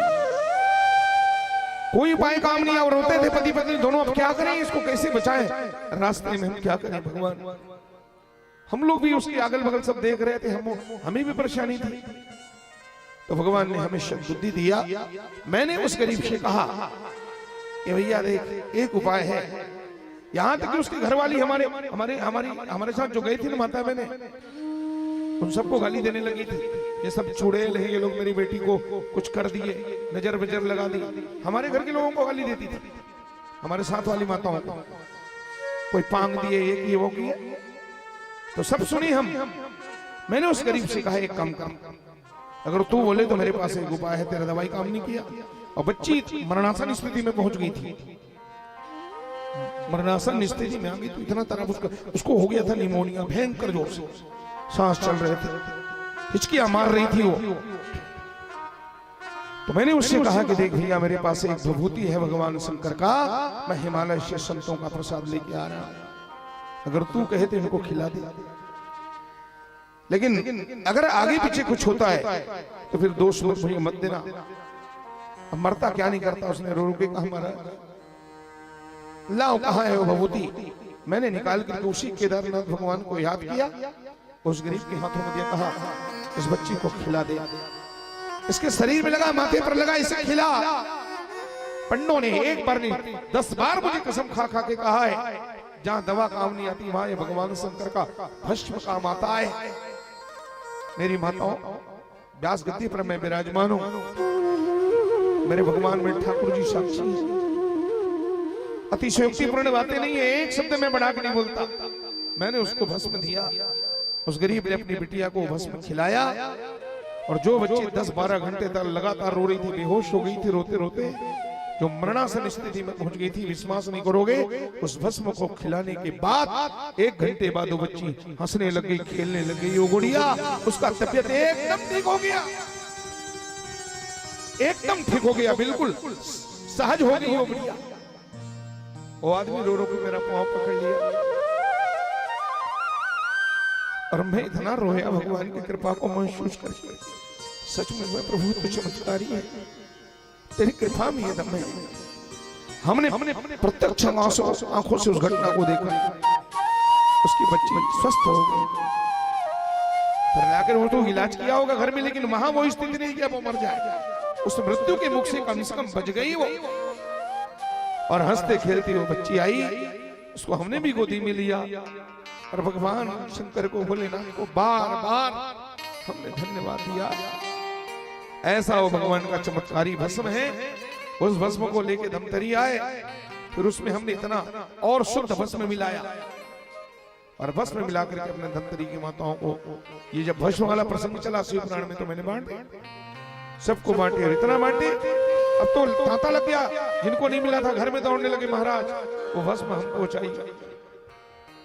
एक ठाकुर साहब राजपूत, वो मुझे धर्म से बेटा मानते हैं, रिश्ते में मैं उनको मौसा मानता हूं, वो भी आईसीयू में भर्ती था रायपुर में। तो मेरे को कोई पता चला, वो लोग बताए, मेरे पास आए, महाराज सुना है आपके पास चमत्कारी भस्म है, उनको दिया, आज भगवान की कृपा से वो भी स्वस्थ है, मस्त है, पर घर में तांता लग गया लोगों का, महाराज हमें चाहिए प्रसाद। भावना में आके सबको बांट दिया मैंने। अब आदमी एक दाना नहीं बचा, एक बूंद नहीं बचा अपने पास। फिर बाद में समझ आया, अरे बाप रे, हमको बचाना था, इसको इसमें और मिला के बढ़ा देना था, बचाना था, पूरा बांट डाले। तो हम एकदम परेशान हो गए, अब भी हमारे ऊपर आ जाए, हम क्या करेंगे। तो पुरमना भगवान से निवेदन किया, भोलेनाथ से, प्रभु एक बार अपने चरणों का दर्शन पुनः करा दो। चमत्कार कर दिया भगवान ने। सन 2016 में हरिद्वार में भागवत गाने का अवसर मिला, वहां हम भागवत की कथा में गए थे, इधर से जजमानों को लेकर के भागवत की कथा पूरी हुई। हमारे छोटे भाई का भागवत था वो। तो उसके बाद बाकी लोग तो वापिस चले आए, रायपुर दुर्ग से गए थे हम लोग, भिलाई से, और हम लोग 20 लोग चले गए पुनः केदारनाथ, और जाके वो भस्म फिर ले और लाया हूं, और ला करके फिर मैंने बांटा है, फिर भी अभी बचा कर रखा, और वो भस्म में अपने दुर्गी की माताओं के लिए लेके आया हूं मैं। वो भस्म है मेरे पास, चमत्कारी भस्म है, पर वो इतना नहीं है कि मैं सबको बराबर बांट सकूं, उसका एक सिस्टम है। उस भस्म को जो भगवान शंकर के उस विवाह के अग्नि से, अग्निकुंड का जो है, उस भस्म को यहाँ जब यज्ञ हवन होता है तो हम उसी में मिला देते हैं थोड़ा सा, ठीक है। हाँ, यहाँ जब यज्ञ हवन होंगे तो लास्ट के दिन में उसमें मिला दूंगा, और फिर यज्ञ हवन, उसके बाद मंत्रों से विसर्जन होगा, और विसर्जन के बाद वो जब ठंडा हो जाएगा, एकदम शांत हो जाएगा। उसमें कई लोग ऐसे है ना, बड़े विचित्र टाइप के वो करते हैं, उसमें लकड़ी नहीं लगाना चाहिए, कई लोग खोद खोद करके निकालते हैं, विसर्जन हुआ नहीं है। तो जब वो ठंडा हो जाए एकदम, तो फिर वो भस्म सब लोग ले जाना, वही हिमालय का भस्म इसमें मिला करके देखना, चमत्कार है। प्रदीप मिश्रा जी तुम्हें फार्मूला बताते हैं ना, उससे ज्यादा असरकारी है वो भी बताते हो। तो एक मैं भी बता रहा हूं, संतों का प्रसाद है, मुझे भरोसा है, मैं आपको पक्का बता रहा हूं, मुझे पक्का भरोसा है। भगवान करे सबके साथ वो भस्म अपना प्रभाव दिखाए, सबके दुखों को दूर करे। वो भस्म में लाया, यहाँ जब आया तो मैं फिर ढूंढा अपने बैग को, भैया खत्म तो नहीं है। फिर मैंने घर से उसको और लिया है, और मेरे पास तो कम है, इतना ही बाकी है। ये मेरे तबला मास्टर और आर्गन मास्टर अशोक के पास इतना इतना। ये लोग भी मेरे साथ गए थे, इनको भी मैं लेके गया था। अब ये लोग किसी को देते नहीं है ना, और देते होंगे तो अपने आसपास वालों को देते होंगे, इनके पास ज्यादा है। कभी मन में भाव आए तो धमतरी आप इनके घर जाकर के ले लेना। अच्छा, एक काम ऐसा नहीं कर लेते कि हम लोग यहां से चल के वहीं त्रिजुगी नारायण पहुंच जाएं? कैसा रहेगा? मेरे मन में फिर वही भाव आ रहा है। घर में भी मेरे को बोलते हैं, हमारी ठकुराइन बोलती है कि बद्री नारायण की बार बार याद आ रही है, एक बार फिर जाया जाए। कई बार ही जिक्र कर चुका हूं भगवान। अब 16 से देखो, 16 4 इधर 2 6 साल हो गए। यही मन कर रहा है कि एक बार पुनः तीसरा बार भगवान बद्री नारायण का, वहां का तो जो अनुभव है उसको मैं शब्दों में बयान नहीं कर सकता। वो तो दूसरा लोक है ना सज्जनों, वो तो देवलोक है। हिमालय में देवता रहते हैं। वो यहाँ जो हम दुर्ग में देख रहे हैं, यहाँ का जो वातावरण है, यहाँ का जो आबो हवा है, यहाँ का जो हम महसूस करते हैं, वो सब यहाँ नहीं है, वो अलग चीज है। वहां जाने के बाद ऐसा लगता है मैं तो साक्षात वैकुंठ में हूं। हिमालय की वादियों में जब चलते हैं, कल कल कल्लोल करती गंगा का दर्शन होता है। हिमालय आकाश को चूमने वाली, वहां की हवा, वहां की मिट्टी सब अलग है। तो सज्जनों मेरी माताओं, क्यों ना एक बार आप सबको जाना चाहिए। चलोगे ना? तो कमलेश भैया तो बैठे हैं आपके बगल में, कमलेश वैष्णव जी, 40-50 साल का उनका अनुभव है। उनके ससुर जी, हमारे फूफा जी श्री अयोध्यादास जी वैष्णव, उनका अद्भुत अनुभव रहा है। उनके साथ जो लोग भी यात्रा में गए, उन्होंने कभी शिकायत नहीं किया। वो बोले सब अनुकूल रहा महाराज है। वो पैसा कमाने की दृष्टि से नहीं ले जाते है वैष्णव का जो धर्म है। हम जिसको कथा में सुना रहे हैं उसको आंखों से दिखा के लाते हैं। तो आप लोग एक काम करो, कमलेश को ही पकड़ो आप, है ना, और उन्हीं को प्रेरित करके भैया उन्हीं के साथ जितना जल्दी हो सके 4 धाम की यात्रा कर लो। बाद में तकलीफ हो जाएगा। और भारत भूमि में जन्म लेकर के जिसने 4 धाम की यात्रा नहीं किया, उसका जीवन वैसे ही व्यर्थ है मेरी माताओं। तो ऐसे भगवान शंकर का एक चमत्कारी भस्म है। देवी भागवत में एक कथा आती है, सुनो। भस्म की महिमा पर हम चर्चा कर रहे हैं। तो देवी भागवत में कथा है मेरी मां, उसका हम जिक्र कर देंगे आपके सामने। ऐसा है ये भस्म। तो एक नाम है इसका विभूति। गौ माता के गोबर से, गौ माता के गोबर से और यज्ञ हवन आदि से भस्म की उत्पत्ति होती है। इसका नाम है विभूति। इसको कहते हैं भसित, भस्म, क्षार और रक्षा। ये 5 नाम हैं। देखो, भस्म का एक नाम है रक्षा, क्योंकि ये भक्तों की रक्षा करता है। ये इसमें लिखा है ना पुराण में, शिव पुराण में। हाँ सज्जनों, ये भक्तों की रक्षा करती है, इसलिए इसका नाम। भस्म के लगाने से ऐश्वर्य की वृद्धि होती है, इसलिए इसको विभूति, विभूति माने ऐश्वर्य होता है। संपूर्ण दोषों का नाश होने से इसका नाम भस्म कहा गया है। सारे हमारे जीवन के दोषों को ये भस्म कर देता है। इसके लगाने से विपत्तियों का क्षरण हो जाता है, इसलिए इसको क्षार कहते हैं मेरी माताओं। ललाट, बाह में, छाती में आदि अंगों में इसके लगाने से शरीर उद्भासित अर्थात शोभित हो जाता है, इसलिए इसका एक नाम है भसित। वैदिक मंत्र है भस्म लगाने का। माथे में लगाओ, गले में लगाओ, छाती में लगाओ, भुजा में लगाओ, नाभि में लगाओ। हवन यज्ञ होने के बाद ब्राह्मण देवता लोग अपनी शुरुआत से भस्म लेकर के जजमान के माथे में लगाते हैं। माताओं से कहते हैं आप लोग अपने हाथों से लगा लो। तो ऐसा ही सब नाम है। ये उद्भासित अर्थात शोभित हो जाता है इसको लगाने वाला, इसलिए इसका नाम भसित है। भस्म के लगाने से भूत प्रेत पिशाच ब्रह्म राक्षस ओझा गुणी नाउद जो भी है डाइन आदि के जितने भी उपद्रव हैं सब शांत हो जाते हैं माताओं। नजर दोष नजर दृष्टि लगी हो वो सब समाप्त हो जाते हैं। जादू टोना का असर बिल्कुल पड़ता नहीं। मूर्छा रोग जिसको मृगी रोग कहते हैं, देखो अब ध्यान दो, उसी को अपस्मार कहा गया है शास्त्रों में, वही है मृगी रोग। तो एकदम विश्वास के साथ अगर किसी के परिवार में समस्या है तो यहाँ के भस्म को ले जाना। जैसे पानी में गंगा जल मिलाते हैं तो पूरा बाल्टी भर पानी गंगा जल हो जाता है। भगवान शंकर का वो भस्म यहां मिलाएंगे तो पूरा भस्म, उसमें उतनी शक्ति आ जाएगी, उसमें अंतर नहीं। तो ऐसा विश्वास रखना है। मृगी रोग जैसे रोगों में रक्षा होती है तो संसारिक अनेक भयों से रक्षा होती है, इसलिए भस्म को रक्षा करनी चाहिए। बोलो भक्तवत्सल भगवान की।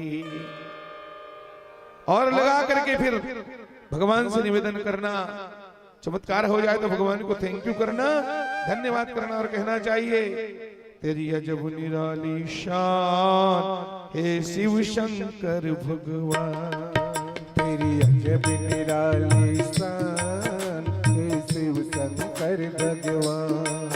हो अजब निराली शान हे शिव शंकर भगवान, तेरी अजब निराली शान हे शिव शंकर भगवान, हे शिव शंकर भगवान, शिव शंकर भगवान, हे शिव शंकर भगवान, हे शिव शंकर भगवान, तेरी अजब निराली शान हे विश्वनाथ भगवान, हे शिव शंकर भगवान, तेरी अजब निराली शान हे शिव शंकर भगवान, अजब निराली शान हे शिव शंकर भगवान।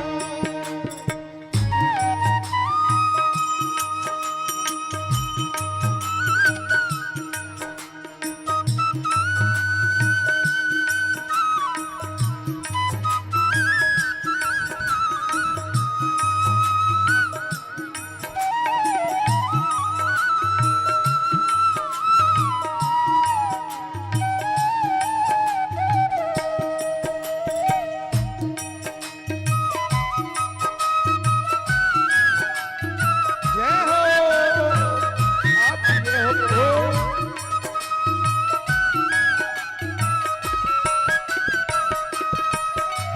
सारे जग के स्वामी तेरी लीला अपरंपार है, लीला अपरंपार तेरी लीला अपरंपार है, लीला अपरंपार तेरी लीला अपरंपार है, लीला अपरंपार तेरी लीला अपरंपार है, सारे जग के स्वामी तेरी लीला अपरंपार है, सारे जग के स्वामी तेरी लीला अपरंपार है, जटा में विराज तेरी गंगा माँ की धार है, जटा में विराज तेरी गंगा माँ की धार है, जटा में विराज तेरी गंगा माँ की धार है, जटा में विराज तेरी गंगा माँ की धार है, जटा में विराज तेरी गंगा माँ की धार है, जटा में विराज तेरी गंगा माँ की धार है। सब देवों में तू महान हे शिव शंकर भगवान, देवों में तुम जय हो शिव शंकर भगवान, तेरी अजब निराली शान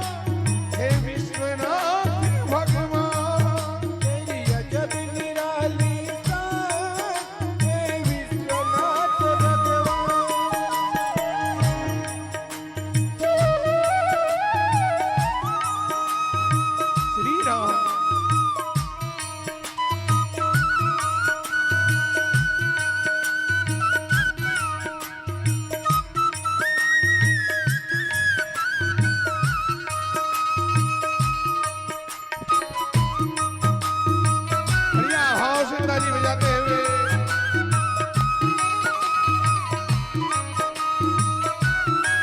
बहुत सुंदर भाव। ये भजन भी इतना प्यारा दिल तक उतरने वाला, दिल को छूने वाला। तो भगवान की कृपा को अनुभव करते हुए क्यों ना, अगर मन है तो भगवान के आगे ठुमका लगाना चाहिए, कोई डाउट नहीं, कोई शर्म नहीं। हाथ में त्रिशूल डमरू गल सर्पों की माल है, हाथ में त्रिशूल डमरू गल सर्पों की माल है, हाथ में त्रिशूल डमरू गल सर्पों की माल है, हाथ में त्रिशूल डमरू गल सर्प की माल है, तन में भभूत रमाए पहने मृग छाल है, तन में भभूत रमाए मृग चाल है, तन में भभूत रमाए पहने मृग छाल है, तन में भभूत रमाए पहने मृग चाल है, तन में भभूत रमाए पहने मृग छाल है, तन में भभूत रमाए। तुझे माने सकल जहां हे शिव शंकर भगवान, तुझे माने सकल जहान हे शिव शंकर भगवान, और तुझे पूजे सकल जहान हे शिव शंकर भगवान, पूजे सकल जहान हे शिव शंकर भगवान, तेरी अजब निराली शान हे शिव शंकर भगवान, तेरी अजब निराली शान हे शिव शंकर भगवान। बड़े ही दयालु बाबा शिव भोलेनाथ हैं, बड़े ही दयालु बाबा शिव भोलेनाथ हैं, बड़े ही दयालु बाबा शिव भोलेनाथ हैं, बड़े ही दयालु बाबा शिव भोलेनाथ हैं, संग में विराज तेरी अम्बा गौरा मात है, संग में विराज तेरी अम्बा गौरा मात है, संग में विराज तेरी अम्बा गौरा मात है, संग में विराज तेरी अम्बा गौरा मात है। सारा जग तेरी संतान हे भूतनाथ भगवान, सारा जग तेरी संतान हे भूतनाथ भगवान, सारा जग तेरी संतान हे विश्वनाथ भगवान, सारा जग तेरी संतान हे विश्वनाथ भगवान।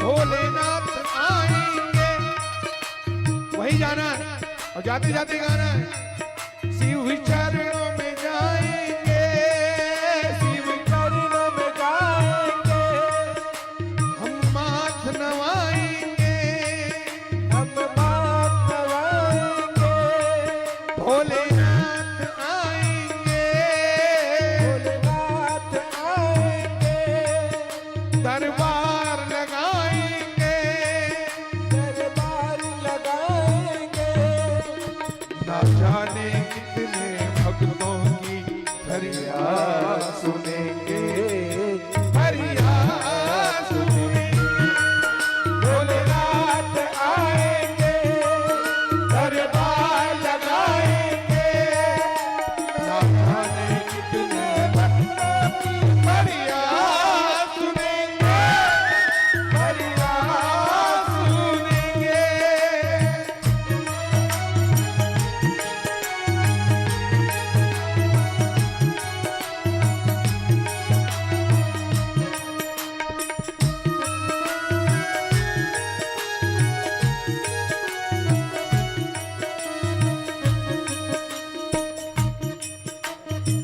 हे भोलेनाथ, हाथी ना घोड़ा तेरी नंदी बैल सवारी है, हाथी न घोड़ा तेरी नंदी पे सवारी है, हाथी न घोड़ा तेरी नंदी बैल सवारी है, हाथी न घोड़ा तेरी नंदी पे सवारी है, तेरी भी मैं कहता हूँ तो बाबा भंडारी है, बाबा भंडारी है, तेरी भी मैं कहता हूँ तो बाबा भंडारी है, तेरी भी मैं कहता हूँ तू बाबा भंडारी है, बाबा भंडारी है तो बाबा भंडारी है, बाबा भंडारी है तू बाबा भंडारी है। तुझे माने सकल जहां हे विश्वनाथ भगवान, तुझे माने सकल जहान हे विश्वनाथ भगवान,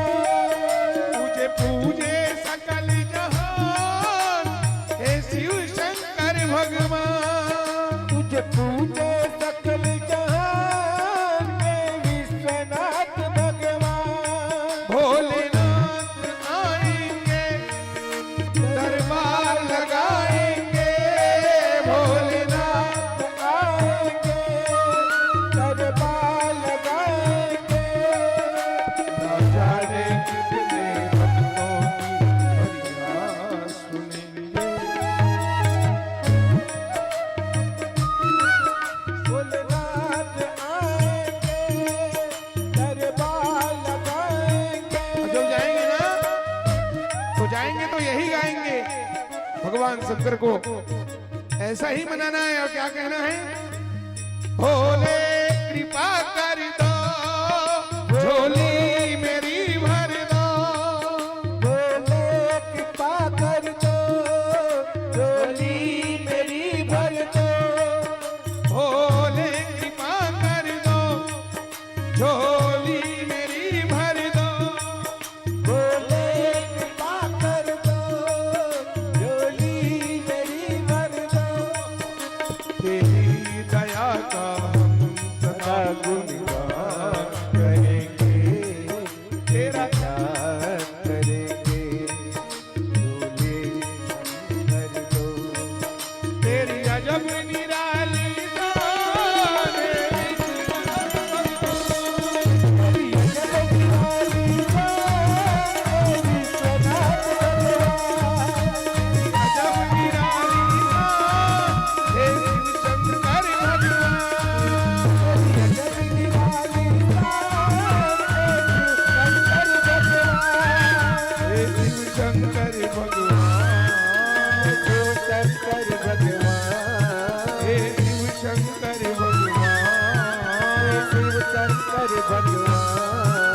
हे शिव शंकर भगवान। हे शिव शंकर भगवान। तुझे माने सकल जहां, तुझे पूजे सकल जहां, हे शिव शंकर भगवान। तुझे माने सकल जहां, हे शिव शंकर भगवान। तुझे माने सकल जहां, हे शिव शंकर भगवान। नमः पार्वती पते हर हर महादेव।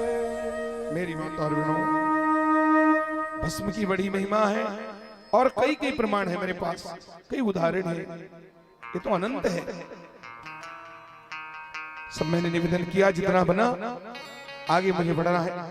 मेरे पास अभी 15 मिनट और है, उसके बाद मैं आरती कराऊंगा। 10-15 मिनट में रुद्राक्ष की चर्चा थोड़ा कर लेते हैं। उसके बाद कल हमारा आगे का प्रसंग रहेगा।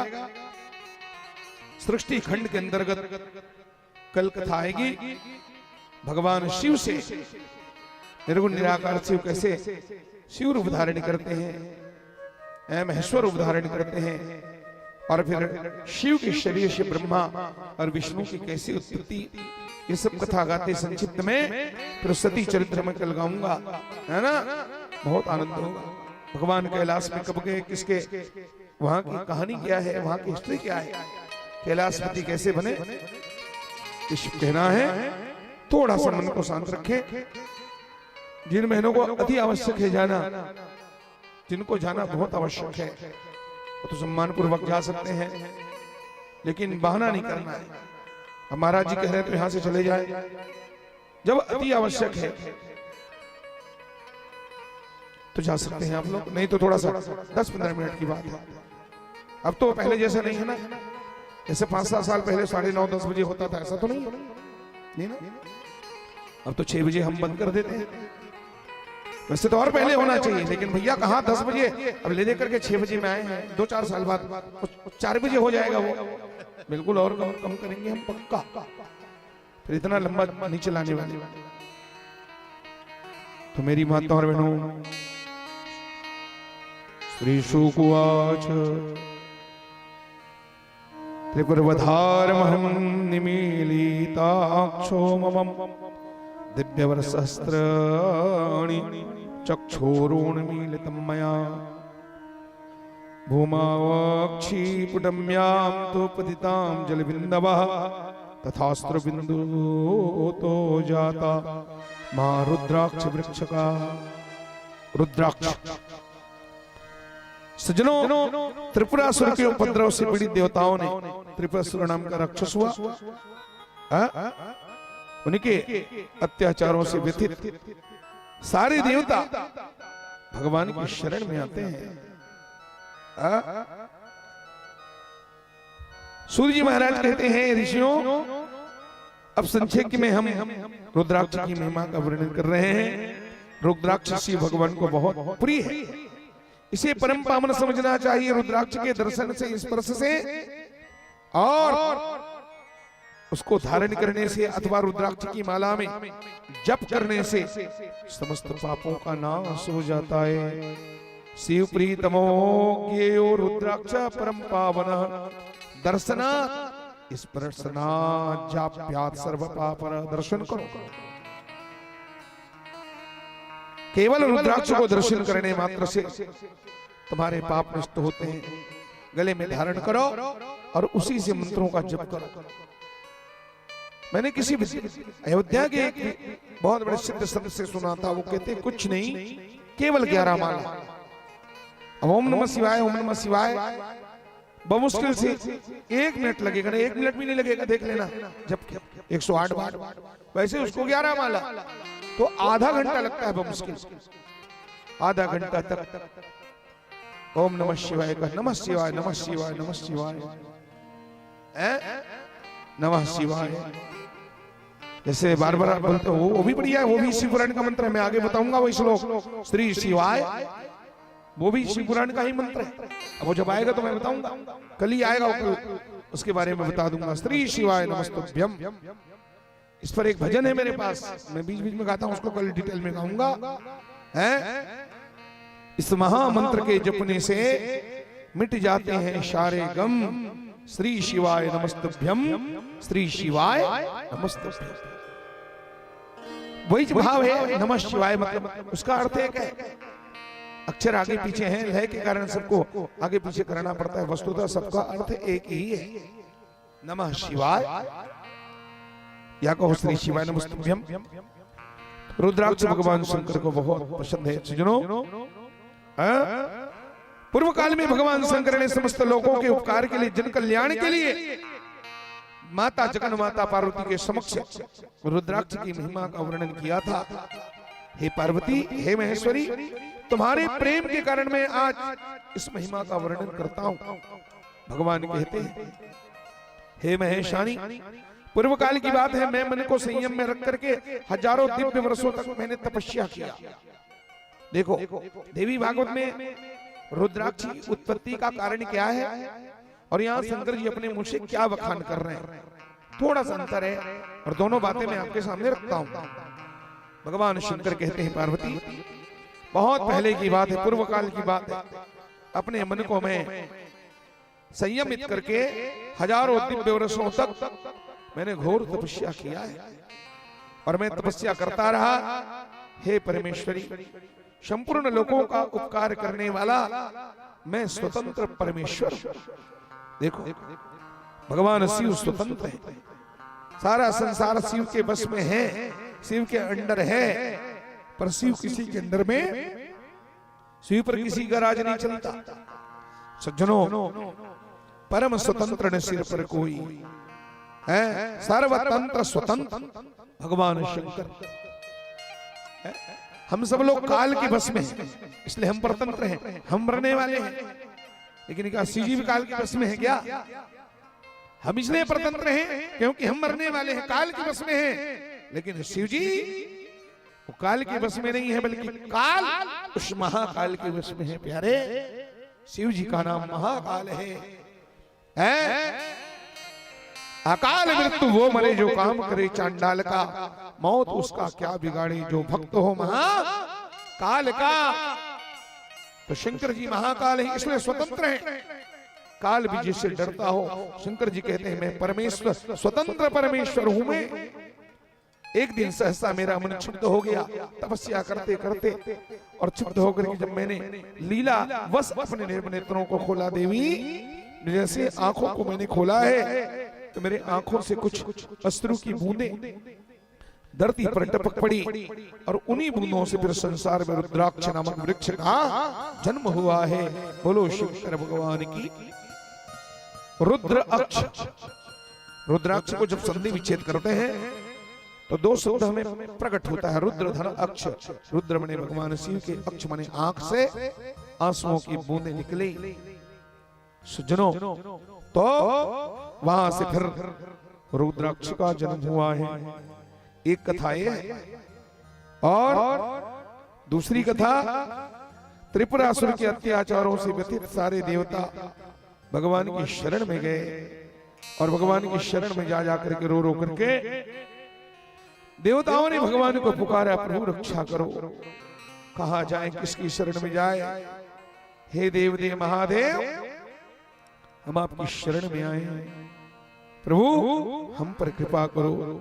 इस तरह से जब देवताओं ने रो रो करके भगवान शंकर को पुकारा है, तब जाकर के भगवान शंकर ने सज्जनों उद्विग्न होकर के उनकी पुकार को सुनकर के देवताओं की पुकार को जब सुने, आहा, रुद्राक्ष की उत्पत्ति देखो यहां लिखा है, त्रिपुरस्य वधे काले रुद्रास्याक्षो पततस्तुये अस्तृणो बिंदस्पते तु रुद्राक्षा अभवन भुवि। देवी भागवत में लिखा है, भगवान रुद्र शंकर जी ने रुद्राक्ष की उत्पत्ति के विषय में अपने कमल नयनों से अमूल्य अस्त्र बिंदुओं को गिरने से बताया है। शंकर जी खुद कह रहे हैं, ये अस्त्र बिंदु उस समय गिरे थे जबकि रुद्र ने त्रिपुर नामक राक्षस को मारने के लिए अघोर नामक महास्त्र का चिंतन किया। त्रिपुरासुर को मारना है, तो भगवान ने आंख बंद करके अघोर नामक और महाशस्त्र का जब चिंतन किया, सज्जनों हजारों साल बीत गए भगवान शंकर को, और हजारों साल आंखों को बंद करके भगवान उस महाशस्त्र का त्रिपुरासुर को मारना है, कैसे मरेगा, इस चिंतन में डूबे थे। तो उसके बाद भगवान शंकर ने जब नेत्र खोले, तो भगवान की आंखों से जो अश्रु बिंदु गिरी, उन्हीं अश्रु बिंदुओं से रुद्राक्ष की उत्पत्ति हुई। माता रुद्र की आज्ञा से प्राणियों की भलाई की कामना से रुद्राक्ष नामक दिव्य वनस्पति का उद्भव हुआ है। ये देवी भागवत में लिखा है, दिव्य वर्ष सहस्रु चक्षुर्मीलितं मया पश्चान्मा मुकुल क्षिम्य पतिता जलबिंदवा। जलबिंदु गिरे मेरी माता और बहनों, आहा। और ऐसा भी है, देखो एक नई बात हम आपको बताते हैं, रहस्यमयी बातें। शिवपुराण में ऐसा भी कथा आया है कि एक बार भगवती माता पार्वती और भगवान शंकर आपस में बैठे सुंदर वार्तालाप कर रहे थे, प्रेमालाप कर रहे थे। उसी समय माता पार्वती जी ने भगवान शंकर से रुद्राक्ष के विषय में पूछा, प्रभु हे स्वामी, रुद्राक्ष की कैसी उत्पत्ति हुई, कृपा करके बताओ। तब भगवान शंकर ने पार्वती से रुद्राक्ष की उत्पत्ति का कारण बताते हुए कहा, हाँ यही जो अभी अभी बताया, हजारों साल तक मैंने आंख मूंद करके तपस्या किया था, और देवी जब मैंने नेत्र खोला तो मेरे नेत्रों से अस्त्रों की कुछ बूंदें धरती पर गिर पड़ी, और उसी से रुद्राक्ष का जन्म हुआ है। वो भगवान शंकर के नेत्रों से प्रकट हुए हैं। मैंने निवेदन किया था, जैसे माता भगवती लक्ष्मी के स्तन से बिल्व वृक्ष का जन्म हुआ है, लक्ष्मी स्तनम उत्पन्ना, माता लक्ष्मी के स्तन से जैसे बिल्व और परम पवित्र वृक्ष है तुलसी की तरह उसकी पूजा होती है रुद्राक्ष। सज्जनों, आजकल रुद्राक्ष बहुत आ गए हैं, इधर नर्सरी में जाके पता करियो, अब तो बहुत सारे मिलने लगे। जैसे चंदन को हम समझते थे तो कर्नाटक में होता है, मैसूर में, दक्षिण भारत कर्नाटक में चंदन मिलते हैं, ऐसा हम अक्सर जानते थे। अब आजकल इधर छत्तीसगढ़ में चंदन की खेती हो रही है। हाँ, डोंगरगढ़ में हमारे एक बड़े भैया रहते हैं, क्या नाम भैया का, वो बोले महाराज मैं 900 पेड़ लेके आया हूं, 900 पेड़, उसमें लाल चंदन भी है और मलियागिरी चंदन है, खेती हो रही है। ऐसे ही आजकल रुद्राक्ष कॉमन हो गया है ना। कभी हरिद्वार जब जाओगे तो हमारे भारतवर्ष के मूर्धन्य संतों में, विद्वानों में एक महात्मा जिनका नाम है श्री अवधेशानंद गिरी जी महाराज। अवधेशानंद जी को तो खूब जानते हैं आप, टीवी में उनका कार्यक्रम बहुत चलता है, विद्वान भी हैं, अद्भुत अनोखे महापुरुष। उनका जो आश्रम है कनखल रोड में, हरिद्वार से जब कनखल जाओगे माता सती के पिता के दर्शन करने दक्षेश्वर महादेव का, तो वहीं पर पड़ता है रास्ते में। स्वामी अवधेशानंद वो ऑटो वाले इसे ले जाते हैं, वहां खड़ा कर देते हैं, उनसे कहना है रुद्राक्ष का दर्शन करना है। तो उस आश्रम के अंदर इतना विशाल बरगद का जैसे पेड़ होता है ना, बताओ ऐसे ही होते हैं वो रुद्राक्ष के वृक्ष जो है। स्वामी अवधेशानंद गिरि जी महाराज के आश्रम में रुद्राक्ष का विशाल पेड़ है जो सैकड़ों हजारों साल पुराना है, वो आज भी है। जाके देखना, वहां तो कभी कभी रुद्राक्ष ऐसे गिरे मिलते हैं। और वहीं पर पारद शिवलिंग भी है। 1 क्विंटल पारे का शिवलिंग हिंदुस्तान में अकेला है, एक जगह 1 क्विंटल है। वो पारा को जमा करके शुद्ध संतों ने उसको बनाया है। जिस दिन वो पारे की शिवलिंग की स्थापना हुई उस समय हमारे देश के राष्ट्रपति थे श्री ज्ञानी जैल सिंह जी महाराज। उनके कार्यकाल में वो पारस शिवलिंग की स्थापना हुई है। तो जाकर के देखना, पारस शिवलिंग का दर्शन मिलेगा और दिव्य रुद्राक्ष का दर्शन हो जाएगा। छत्तीसगढ़ में भी कहीं कहीं है। सज्जनों मेरी मां तोरविनो, आजकल मैंने देखा है, अभी वो बता रहे थे महाराज ये रुद्राक्ष का पेड़ है। अभी इधर डोंगर गांव गया था ना, तो वृद्ध है जो वैष्णव, उसने कहा देखो रुद्राक्ष का पेड़ है। तो मेरी मां तो 14 प्रकार के रुद्राक्ष माने गए, 14 मुखी तक, एक मुखी से लेकर के 14 मुखी तक। मेरी मां रुद्राक्ष की उत्पत्ति भगवान कहते हैं मैंने गौड़ देश में है। और शिव को जो प्रस्थान है मथुरा है, अयोध्या है, लंका है, मलिया है, सही पर्वत है, काशी है और अन्य देशों में मैंने इसकी स्थापना की। यहाँ ज्यादा पाया जाता है। मेरी माता रंग भेद से रुद्राक्ष के 4 प्रकार होते हैं। रुद्राक्ष लाल भी होता है, रुद्राक्ष सफेद भी होता है, रुद्राक्ष और पीत वर्ण की भी होती है और रुद्राक्ष बिल्कुल काला भी होता है। ये 4 प्रकार के रुद्राक्ष होते हैं मेरी माता, है ना। तो मुख भेद के अनुसार रुद्राक्ष के 14 मुख माने गए हैं। 14 मुखी, 1 मुखी से लेके 14 मुखी रुद्राक्ष पाए जाते हैं। देवी भागवत पुराण के अनुसार 38 प्रकार का भी रुद्राक्ष वर्णन है। सूर्य नेत्र से कपिल वर्ण के 12 प्रकार के रुद्राक्ष उत्पन्न हुए थे। सोम नेत्र से उत्पन्न हुए रुद्राक्ष सफेद वर्ण के 16 प्रकार के हुए और वन्नी नेत्र से, अग्नि के नेत्र से और कृष्ण वर्ण के 10 रुद्राक्ष पैदा होते हैं। अलग अलग पुराणों की अलग अलग कथा है। तो 1 मुखी रुद्राक्ष से लेकर के 14 मुखी रुद्राक्ष, और 1 मुखी तो परम दुर्लभ माना जाता है। उसको तो एक भगवान शिव का रूप माना जाता है। जैसे दुनिया में ब्रह्म एक है, ईश्वर एक है, उसी तरह उसको साक्षात ब्रह्म स्वरूप माना गया है 1 मुखी रुद्राक्ष को। तो 14 मुखी रुद्राक्ष होते हैं। ज्यादातर पंचमुखी रुद्राक्ष मिलता है और वो पंच परमेश्वर भगवान शंकर के ही रूप है। पंचमुखी रुद्राक्ष 5 मुख भगवान शंकर के है ना।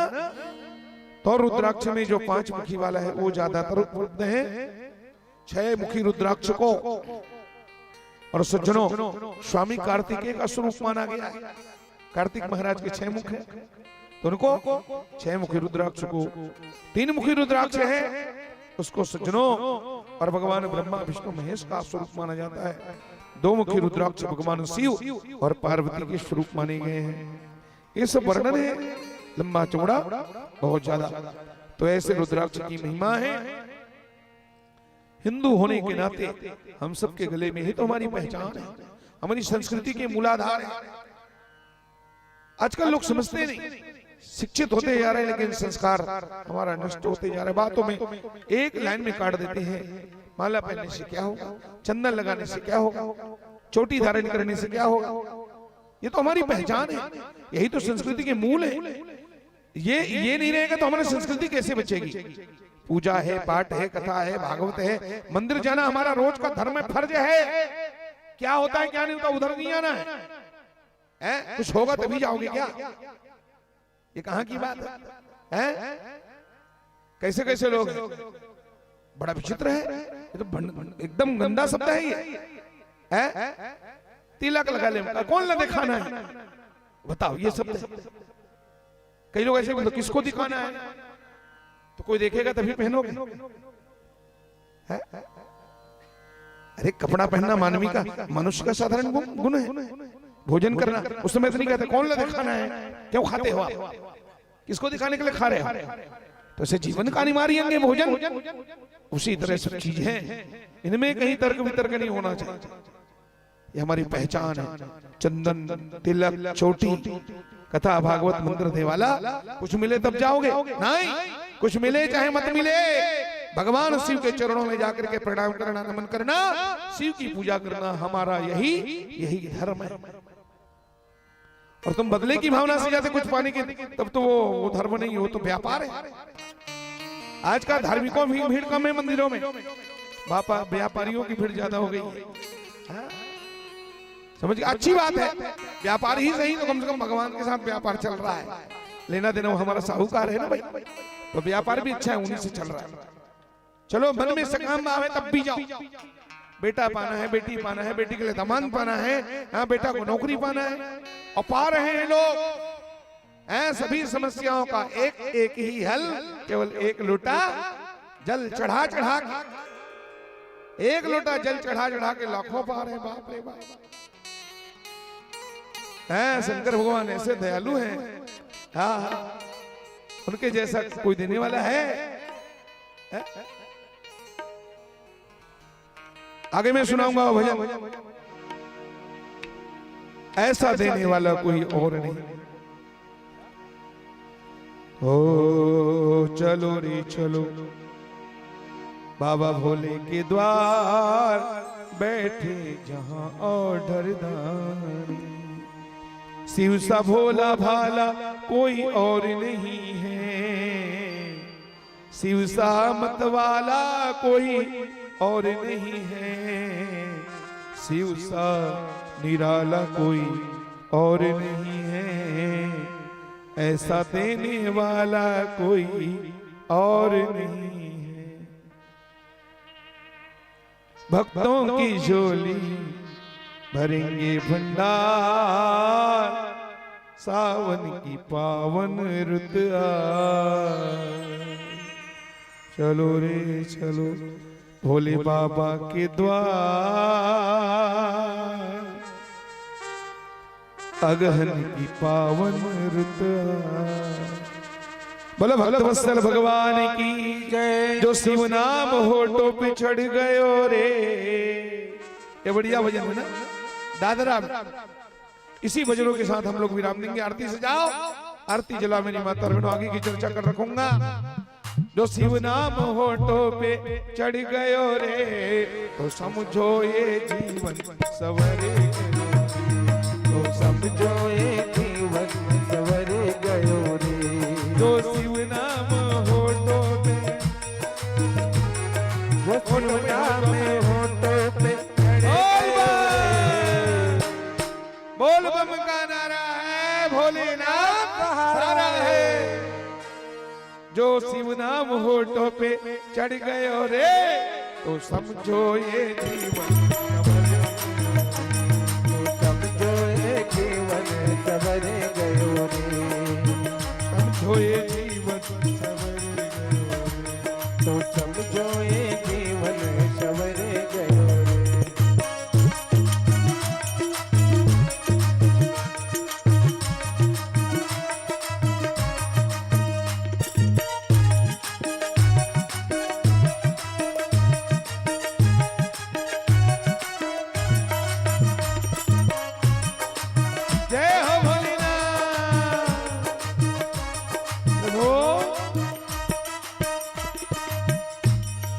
मन में बना ले शिव का शिवाला,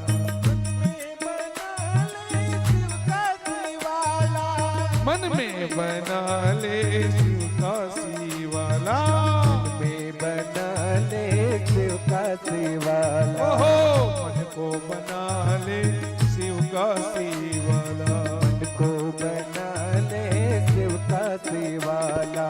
साथ रहेगा तेरे डमरू वाला, साथ रहेगा तेरे डमरू वाला, साथ रहेगा तेरे डमरू वाला, साथ रहेगा तेरे डमरू वाला। जो शिव जी ने हाथ सिर पे धर दियो रे, जो शिव जी ने हाथ सिर पे धर दियो रे, समझो ये जीवन सवरे गयो,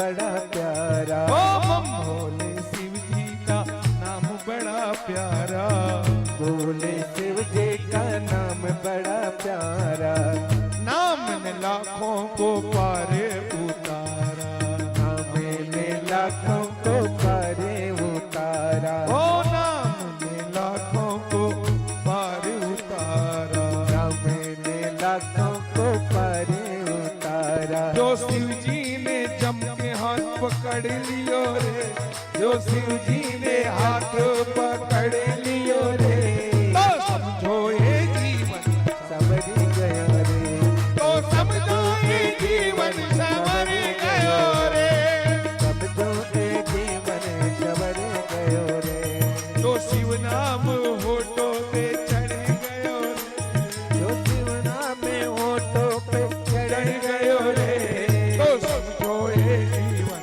संवर गयो, तो समझो ये जीवन सवर गयो रे, तो समझो ये जीवन संवर गयो रे। तो समझो ये जीवन सवर गयो रे। नमः पार्वती पदे हर हर महादेव। आइए आरती करें और सुंदर प्रसाद लेकर के वो जितना चढ़ाए ना केला संतरा सब प्रसाद बनाओ दीजिए। अब वो कद्दू का कैसे करोगे? भंडारा होगा ना तो कोई दिक्कत नहीं है। वही मैं कह रहा था अगर भंडारा नहीं हो तो फिर उसको इसका जो बनता है ना हलवा, अच्छी बात है बनाना है। मैं कुछ बनवाने के लिए सोच रहा हूं, ले जाने के लिए नहीं सोच रहा हूं, उसके बारे में नहीं सोचा मैं। निश्चिंत रहो आप। जितना प्रसाद चढ़ाए देखो ना केला वेला रखे कैसे, तो सब प्रसाद बनना चाहिए ज्यादा से ज्यादा।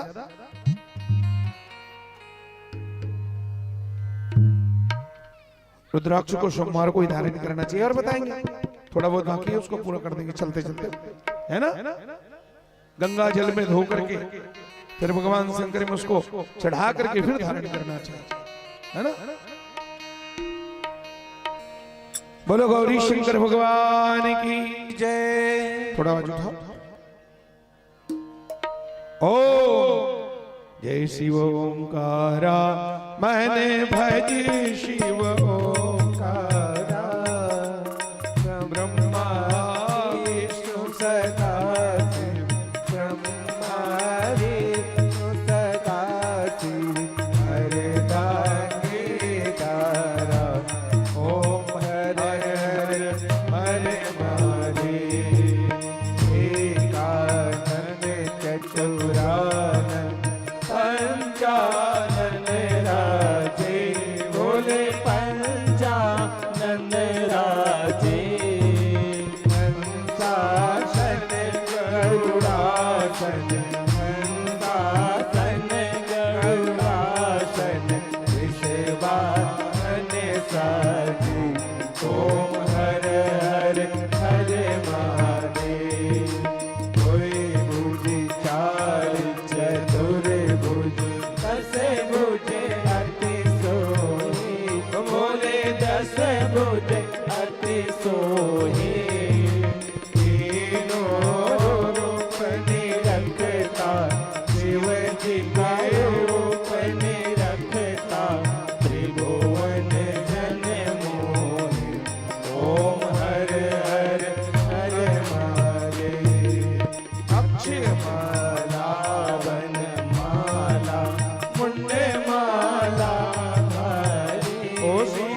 महादेव ओम शिव ओंकारा मन भज शिव ओंकारा ओ मन रट शिव ओंकारा ओ शिव पार्वती का प्यारा ओ भोले भक्तों पर रखवाला ओ शिव बैल चढ़ने वाला ओ शिव ओढ़त मृग छाला ओ शिव पीवत भग प्याला ओ शिव रहते मत वाला ओ शिव धूलि जटा वाला जटा में गंगा विराज माथे पे चंदा विराज और डम ज्वाला ओम हर हर हर महादेव ओम हर हर महादेव ओम हर हर हर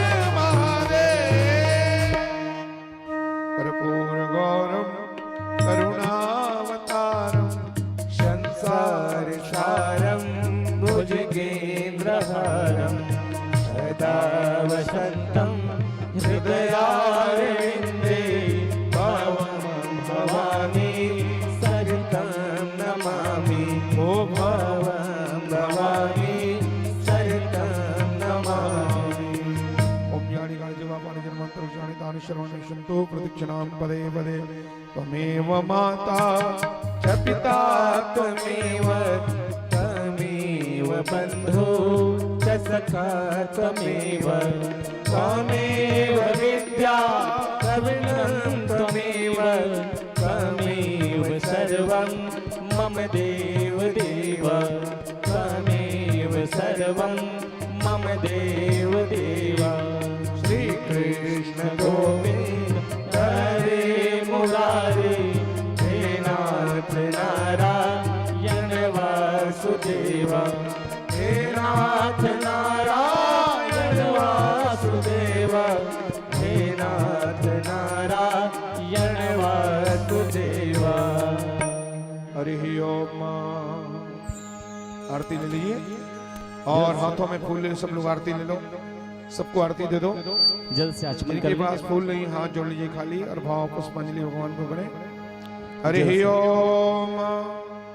ओम यज्ञेन यज्ञमयजन्त देवास्तानि धर्मा निप्रथमान्यासन्न तेहनाकं महिमानः सचन्त यत्र पूर्वे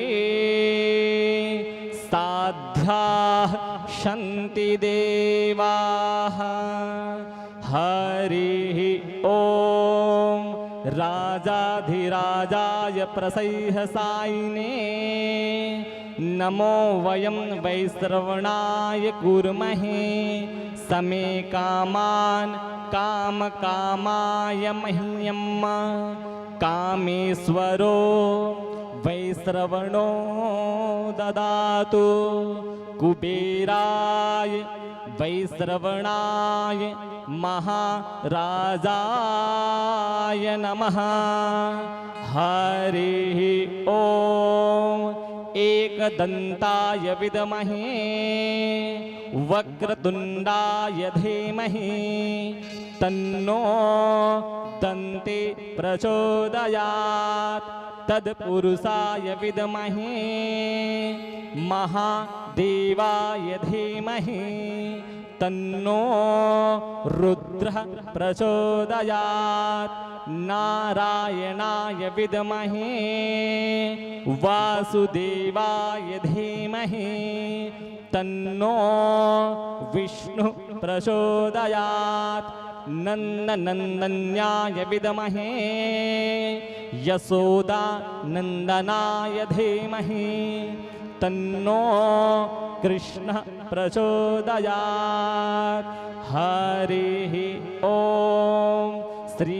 दशरथाय च विद्महे कौसल्यानन्दनाय च धीमहि तन्नो रामः प्रचोदयात् आञ्जनेयाय विद्महे वायुपुत्राय धीमहि तन्नो हनुमत् प्रचोदयात् सेवन्तिकावकुलचम्पकपाट्वलाब्जे पुन्नागजातिकरवीररशालपुष्पै बिल्वप्रवालतुलसीदलमञ्जरीभिः त्वां पूजयामि जगदीश्वरि मे प्रसीदा करचरणकृतं वा कायजं कर्मजं वा श्रवणनयनजं वा मानसं वापराधं विहितं वहितं वा सर्वमेतच्छमस्व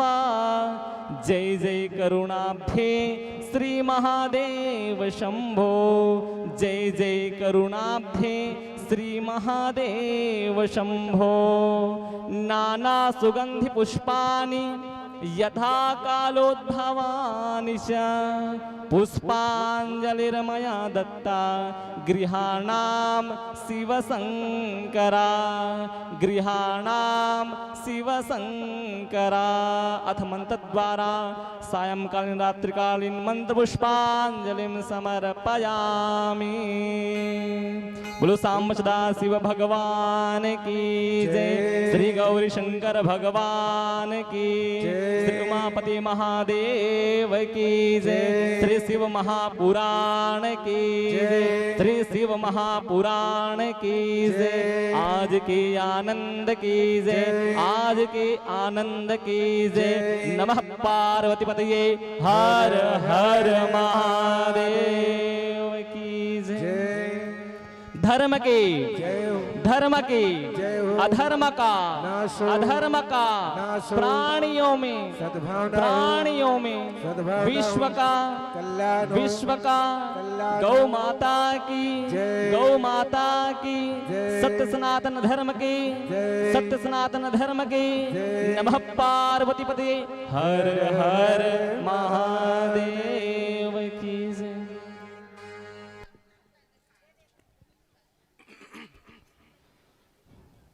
आप सब बंधुओं को, माताओं बहनों को कोटि से बहुत बहुत धन्यवाद।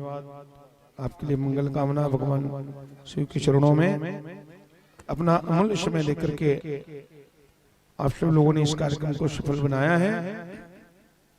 2 दिन की बात और है, 2-4 दिन की बात और है मेरी माँ।